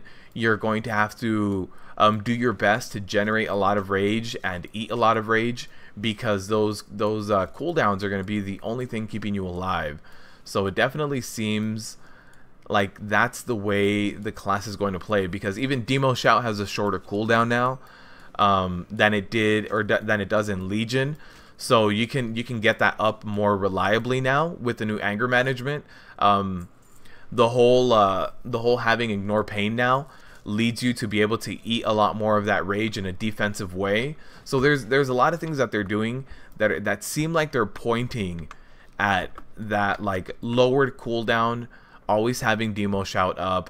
The new bolster talent reduces your Last Stand by 1 minute, making it a 2-minute cooldown, and giving it shield block while it's active, so it fills in a gap because we only have 2 charges of shield block up. So it seems like Prot Warrior is moving more to a way where you're just constantly rotating your cooldowns. That's what's keeping you alive. In order for you to maintain any reasonable damage taken per second, you're going to need those cooldowns. What is this? This guy hasn't been here yet. Beta Backstopper? What? Huh. Oh, Zandalari Empire Quartermaster. We need this. What do we got? Can we get an upgrade? We can. Oh, we already upgraded it. 325. Here's the one that we can do. This is gonna be Haste Mastery instead of Crit Verse. Yeah, let's go with Haste Mastery. But let's put this over here. All these things I'm gonna pick up enchanting and just shard them all, and then sell them. You also think that a bit stronger snare on Thunderclap will help? Kiting seems to be needed. Yeah, well, kiting is going to be needed in Mythic Plus dungeons too, right? We have Necrotic, we have Bolstering, we have Raging. You need to kite. Like, there's no way around it. You need to kite. So the nerf to the Thunderclap snare, I don't know why that was done. I don't know where that came out of. I don't know who thought, like, this needs a nerf. This Thunderclap snare? This is ridiculous.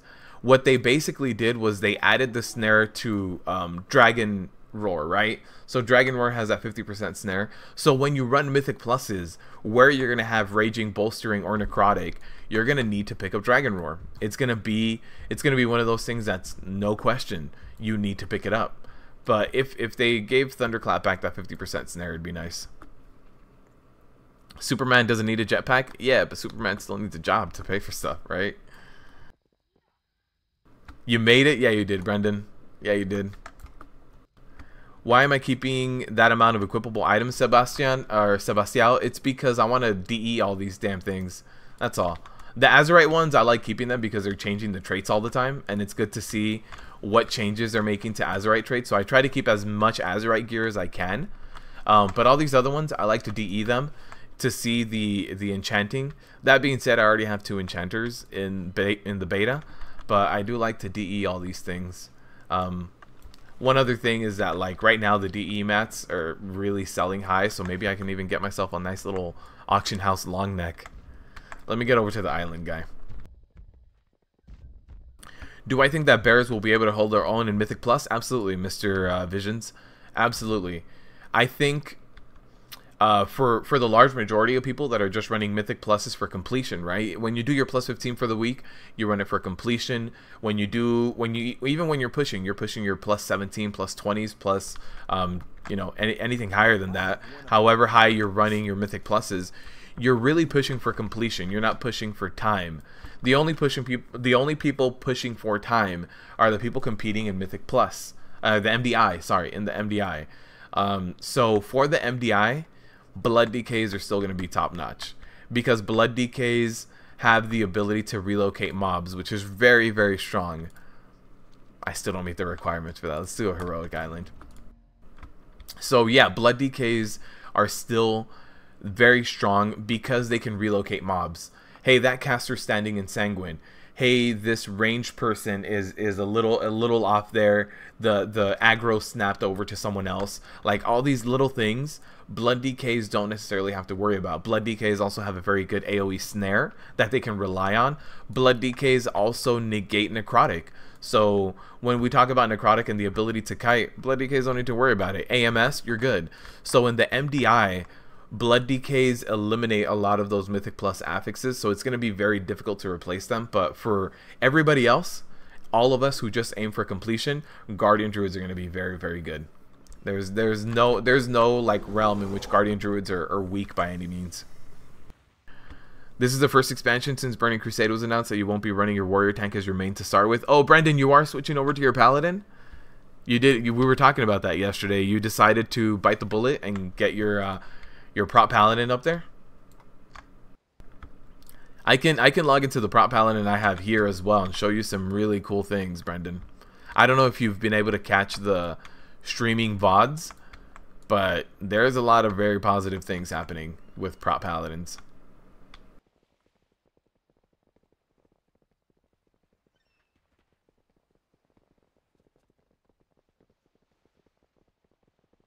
These guys are all like the daily quest. So when you have the daily quest, when you're like a skinner, a miner, an enchanter, or anything like that, these guys are all, you see, enchanting, tailoring, leatherworking. These guys got added in this new build, and so all these guys have like the dailies when those dailies are dropping for you.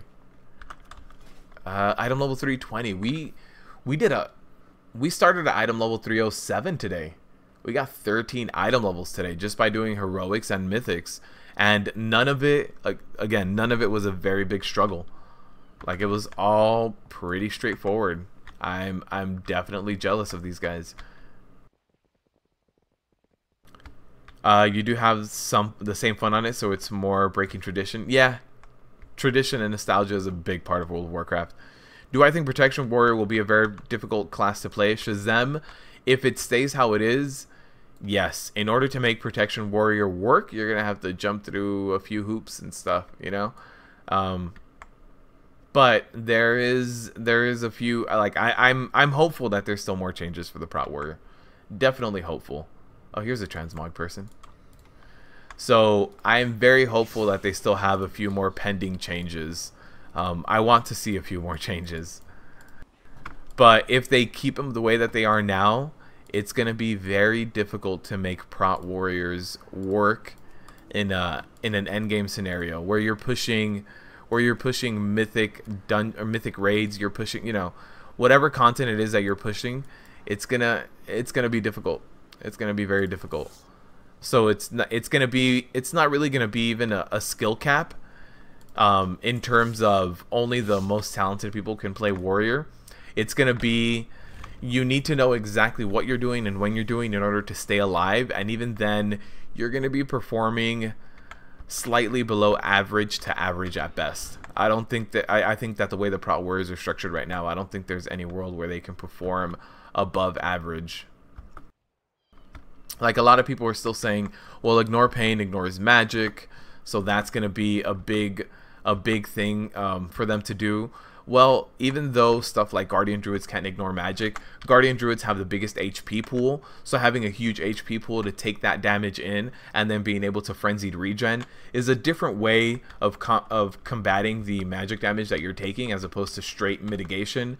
You have DKs with very strong magic mitigation. You have prop paladins with Holy Shield being able to block magic damage. That's going to be huge if they're very mastery heavy. And if mastery applies to it, I need to run the numbers for mastery to see if it does apply, because mastery increases your block chance. So I want to see if that mastery applies to that Holy Shield, because if it does, it'll be crazy. Although on second thought, I think mastery does say specifically on melee hits. I think it does, but you know, need to test it out. A lot of the tooltips are still broken in BfA, so prop paladins have their own way of dealing with things. DK is still very, very strong. Prop warriors, spell reflect is only 15% magic damage mitigation now, so spell reflect isn't even like one of those things you can comfortably rely on. Demoralizing shout does more than the spell reflect does, because demoralizing shout reduces damage taken from your target by 20%. So prop warriors are going to be one of those classes where you need to know the fight going in, and you need to perform well. That's what it's gonna end up being. The chances of recovering on a prop warrior are going to be limited.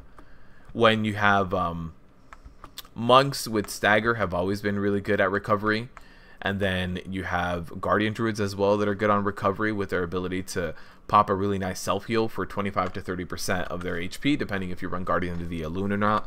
So yeah, ability to recover, I think, is one of those things that's going to be hindered for prot warriors. That being said, I don't think we're ever going to see a world in which prot warriors are going to be completely unusable and not be able to run any type of raid content or anything like that. Like, they're still going to be there. Unless, like, if you're pushing for realm first or for world first, like SCO does, every percentage of advantages that you have, you can exploit that and use it. So like when I did Mythic Ataldazar, when you guys saw me while the boss was casting his fear, when you guys saw me shapeshift out and like cast heals on myself, that is an advantage that I have on Guardian Druid and Prop Paladin. So these small little things like that are things that people like SCO pushing that realm and world first are going to exploit, and rightfully so. They should be. So yeah, those things, you know, not really going to be applicable to the rest of us.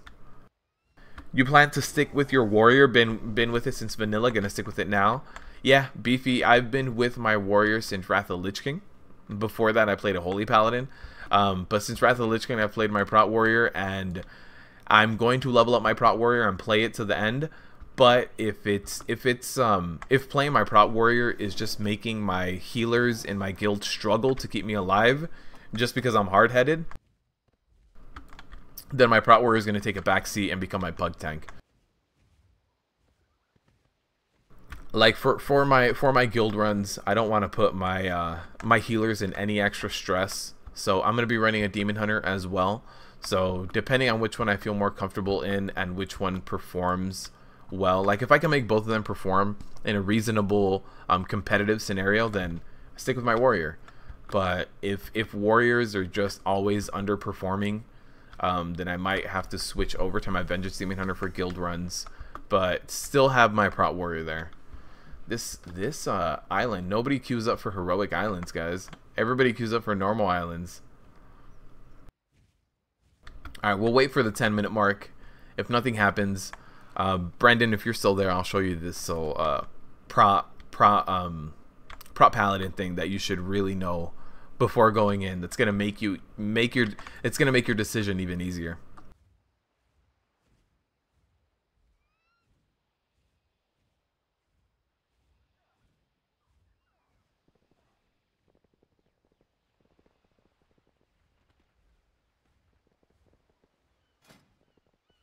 Yeah, I definitely need some Heart of Azeroth levels as well for this. 11, 15, 18, 21. There used to be a few world quests that were glitched too, and you could get as many. Oh, hey, here's a fist weapon. We were talking about fist weapons earlier and needing them. Zandalari Empire, so any of these quests. Tide spray linen. How did I even get this linen? Oh, just random cloth drops. Escort the Roughneck. Demon Hunter health bounces up and down because of their leather armor. Your guild has 2 Demon Hunter tanks for raid knights, and they definitely take more damage than DKs and paladins. I agree. They are taking more damage overall, but they also have a really good self-healing. So if you know the fight beforehand and you know what's going to be hitting you, like you know what's going to be doing big damage to you, you can time your soul cleaves around that. So let's say we're talking about Agrimar. Agrimar has his big cleave that I'm blanking out on the name of right now, a Foebreaker. So you have Foebreaker going out on you. So if you play a Demon Hunter, you can either do like Demon Spikes, or you can throw a Searing Brand on the target, and as soon as that Foebreaker is going to go off, you throw out a Soul Cleave, so that when it lands, the soul fragments are already swirling towards you. So it definitely takes a little bit of preparation and know-how of the class, but you can make that spikiness work out, because then your healers are also probably going to be timing their heal to be hitting with that Foebreaker. So even though you're going to take a big dip, a lot bigger of a dip than someone with like let's say a Prot Warrior that pops Neltharian's Fury, the Foebreaker tickles us. So let's say, you know, you're going to be taking a lot more damage. You offset that by being able to get an immediate heal right after. Yeah, their self-healing is very good. You need to be careful. You need to know things, you know. Alright, so it's 10 minutes. Brendan, are you still there? Brendan, if you're still there, I want to show off some Prot Paladin stuff to you.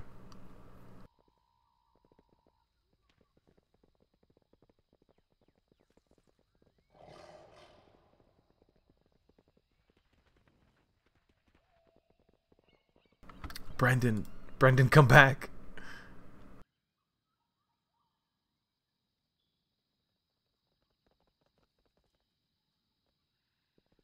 I don't know if Brandon is still there. Oh, by the way, guys, one more time, if you guys have not done the vote for what tank is going to be next. I think right now Brewmasters are still winning. Yeah, Brewmaster Monks are still winning. If you guys want to see anything different, now's the time to vote. Vote for what tank I'm going to be gearing up next to be doing heroics and mythics in. Again, the game changes a lot when you get to endgame. Like, even my damage taken as a druid was never that high until I ran into these mythics. I hit 10k damage taken per second on some bosses, which I had seen on other tanks, but at least my healing was able to offset that. You voted for BM Monk like 88 times? Stop it, Brian. You're skewing the results, man. One of your Demon Hunters also has a Warrior and switch back and forth. Warrior takes much less damage, but they're equally easy to heal in your mind. Yeah, I think Warriors with Ignore Pain take a lot less damage. I know that in Legion, when my Warrior was below like 60 to 70, like 70 to 60% health, if I ever dipped below that, that's when I started panicking, because Ignore Pain provided a big bubble, right? So whenever I dipped down below 60 or 70%, that's when I was like, all right, time for Demo Shout. My first defensive ability that's gonna kind of be baseline. You did vote for BM Monk one time though, so it's like, pop my Demo Shout. I dipped a little too low. Once I dip below 50%, all right, time to get last stand up. If I didn't have a cooldown for a big hit, Shield Wall. You know, there was a rhyme and reason, but definitely Prot Warriors had a lot less of that spikiness. Like when you talk about a Brewmaster Monk, Brewmaster Monks are going to be sitting between 40 to 60% HP a lot of the fight, and they're fine. They thrive in that zone. They like being in that zone, and definitely Warriors didn't play that way in Legion. Not even close. Is anyone running a Mythic? No. Okay. So let's go over to the Prot Paladins to show you guys what I'm talking about. Someone was asking about Azerite traits stacking up earlier as well. Brendan was going to be maining the Prot Paladin, so I want to show you guys one last thing. One last thing here. You like all your tanks on 100%? I agree. The best way to kill any boss is to keep your tank above 0% health, right? That's the best way to get it done. So our our Mad Max inspired Paladin tank here by being a Paladin masterclass. Let me show you guys this this good scaling on this Paladin. It's insane.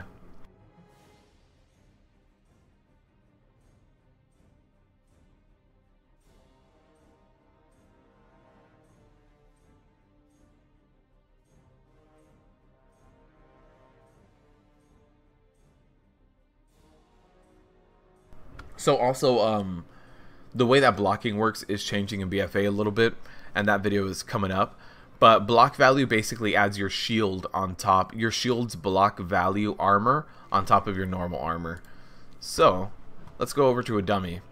Let me show you guys this crazy stuff for prop paladins. Also, let me pick my Azurite traits again. I want this one definitely where every time I throw my Avenger shield, I get more mastery. So here we have this trait, right? Avenger Shield now strikes 4 enemies and grants 62 mastery per enemy struck.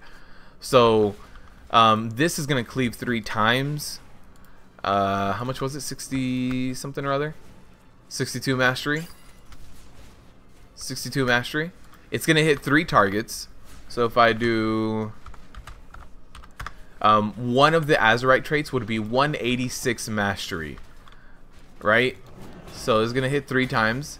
That's twice as much. So the Azurite traits are definitely stacking up twice as high. So now if I go over my talent points, Redoubt is going to increase how much I block as well. So if I go over to my block chance, my damage reduction goes from 36% to 56%. So blocking is really good. The higher my mastery, the higher the chance of blocking as well. But if I just throw my Avenger Shield out there, I'm going to increase my mastery from 16% up to 20. Oh, it's been nerfed. The Azurite trait was definitely nerfed up to 21%. I was getting up to like 88% before. So let me see. Here's a 4 stack. My mastery jumps up to 23%. So now I now have a 23% chance to block. My Consecrate, let me see how much my Consecrate went up by. My ability to mitigate via Consecrate goes up to 6.8%, and then my block goes up to 64% because of Redoubt, right? So it goes from 56 to 64. So prop paladins are gonna have very good mitigation with this Azurite trait, which is gonna increase their mastery. The higher their mastery as well, if you can get a really good haste mastery build here, you're going to have insane returns. If I pop all my things, so Seraphim is going to give me a little bit of mastery too. Let me block out my face. So Seraphim is going to give me 1000 mastery. I have my Azurite traits with mastery. And then I can also do this to increase my armor. So it's going to increase like that passive mitigation. And I also get mastery from wings, right? So if I stack all of this, my mastery is going to jump up by an insane amount, and so is my armor mitigation, right? So in a typical prop paladin pull, this isn't on a I thought I had this on a binding. That's fine. Let's do this, a little bit of mastery. Let's do that, a little bit more mastery, and let's pop that block. I'm at 63% in mitigation, 74% if I block, 37% mastery. Like that starts getting really high when you start getting into a pull. And then, you know, if I'm in my Consecrate, that's going to reduce like another 7% or so. 6.3, my Seraphim is gone, so it was a little bit higher. But Paladins are going to have a lot of really good scaling in terms of their mastery and their Azurite traits. A lot of their Azurite traits are giving a little bit more of that mastery. The really good thing too is mastery is linear. So mastery is not going to be getting hit by those diminishing returns. So you're never going to see a time where it's like, hey, you're just going to be getting a lot less from your mastery after this point. It's linear, so you're still going to be scaling really, really well with it. So if you start popping that Seraphim, those wings with this Azurite trait, that Azurite trait with the Avenger Shield, and then you start stacking Redoubt on top of that, you know, you're going to be mitigating a lot of that damage. A lot of that damage. I jumped up to almost 80% mitigation when I block, and without block it was like 60 something. Holy Shield is going to be a good way to go with raid bosses and mitigating that magic damage with the ability to block. And Blessed Hammer is, I think Blessed Hammer is going to take a backseat. I think Blessed Hammer is going to be good for a boss fight where you have a ton of ads coming up, and you can have one tank focus on boss tanking, one tank focus on ad pickup. That might be the only place. Blessed Hammer is also going to shine in Mythic Plus because it gives you a much higher chance of resetting your Avenger Shield. But Redoubt is also going to be strong for Mythic Plus. It's good for trash. So we'll see which one edges out for Mythic Plus. Raid boss tanking, probably Holy Shield for the most part. Unless it's a straight up physical fight, you run Redoubt. But stuff like Blessing and Spell Warding is going to give them that magic mitigation. Seraphim, that mastery is going to be really good. So yeah, Brendan, if you watch this VOD, Prop Paladins are going to be in a very good place for you this next expansion. You don't have to worry about dropping, you know, dropping the ball by going to them. Very, very strong tanks. Their Shield of the Righteous increases their armor, so it's not necessarily only blocking. So while Prot Warriors need to keep everything in front of them to be able to block it, and you have to backpedal a little bit, with the new Prot Paladin, you know, you throw on your Shield of the Righteous, they can be behind you, they're still getting mitigated by that armor. Blocking is going to be way better, but you know, you can kind of throw things around. Yeah, man, it's going to scale really good. They seem to be getting really good Azerite traits as well. Scaling up that mastery. When I did the video of the new Prot Paladins, the mastery didn't have that block chance in there, which is why I made the video. I thought it was really interesting that they removed that chance, but they put it back in, which, you know, puts them above and beyond everybody. Alright guys, that is going to do it for today's live stream. We did 2 mythic dungeons on my Guardian Druid just fine, no problem at all. I didn't feel like I was that close to like wiping all the time or anything. Very undergeared and very strong with their cooldowns. The Guardian Druids are very, very strong. One last time, that straw poll is there in the chat if you guys want to vote for another tank. It seems like Brewmaster tanks are going to be edging out. I'm going to wait for the end of today if you guys want to be casting your votes so that anybody watching the VOD. Oh, Blood DK got a really big bump up. So if you guys definitely want to vote, I'm going to wait for the end of day today. So starting tomorrow, I'll start leveling up one of these new guys, whether it's Blood DK, Brewmaster Monk, or Vengeance Demon Hunter. Although probably Blood DK or Brewmaster Monk. So I will see you guys next week. I can't guarantee that I'm going to be maxed out on leveling next week, whatever this new class is, but I'm definitely going to start the leveling process. Yeah, you guys have a great weekend as well. I will see you on Wednesday, and more concise edited content. Remember, right after this, I just need to make a thumbnail, but the Guardian Druid video of kind of summing up the changes, a little bit more concise, that's going up right after this. So if you guys want to watch that, make sure to check in the channel within like 15-20 minutes. So I will see you all then. Thank you guys for stopping by. Shout out to all of the patrons, sponsors, donators, subscribers, everybody who's here and chats it up with me and keeps me busy while I run these dungeons. I really do appreciate it. I love talking about World of Warcraft and tanking specifically. Am I done with this week in Mythic Plus now? For now, yes. For now, yes.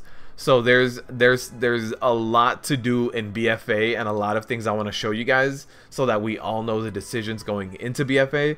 So I'm focusing on this now instead of this week in Mythic Plus. So sorry, it's not the death of that series forever. As soon as BfA goes live and we get those Mythic Plus affixes again, we're jumping back in. We're going right back into it. But for the time being, for the next month and a half, 2 months, we'll see if like pre-patch still has Mythic Plus or whatever. So for the next month to 2 months, yeah, this week in Mythic Plus is discontinued right now.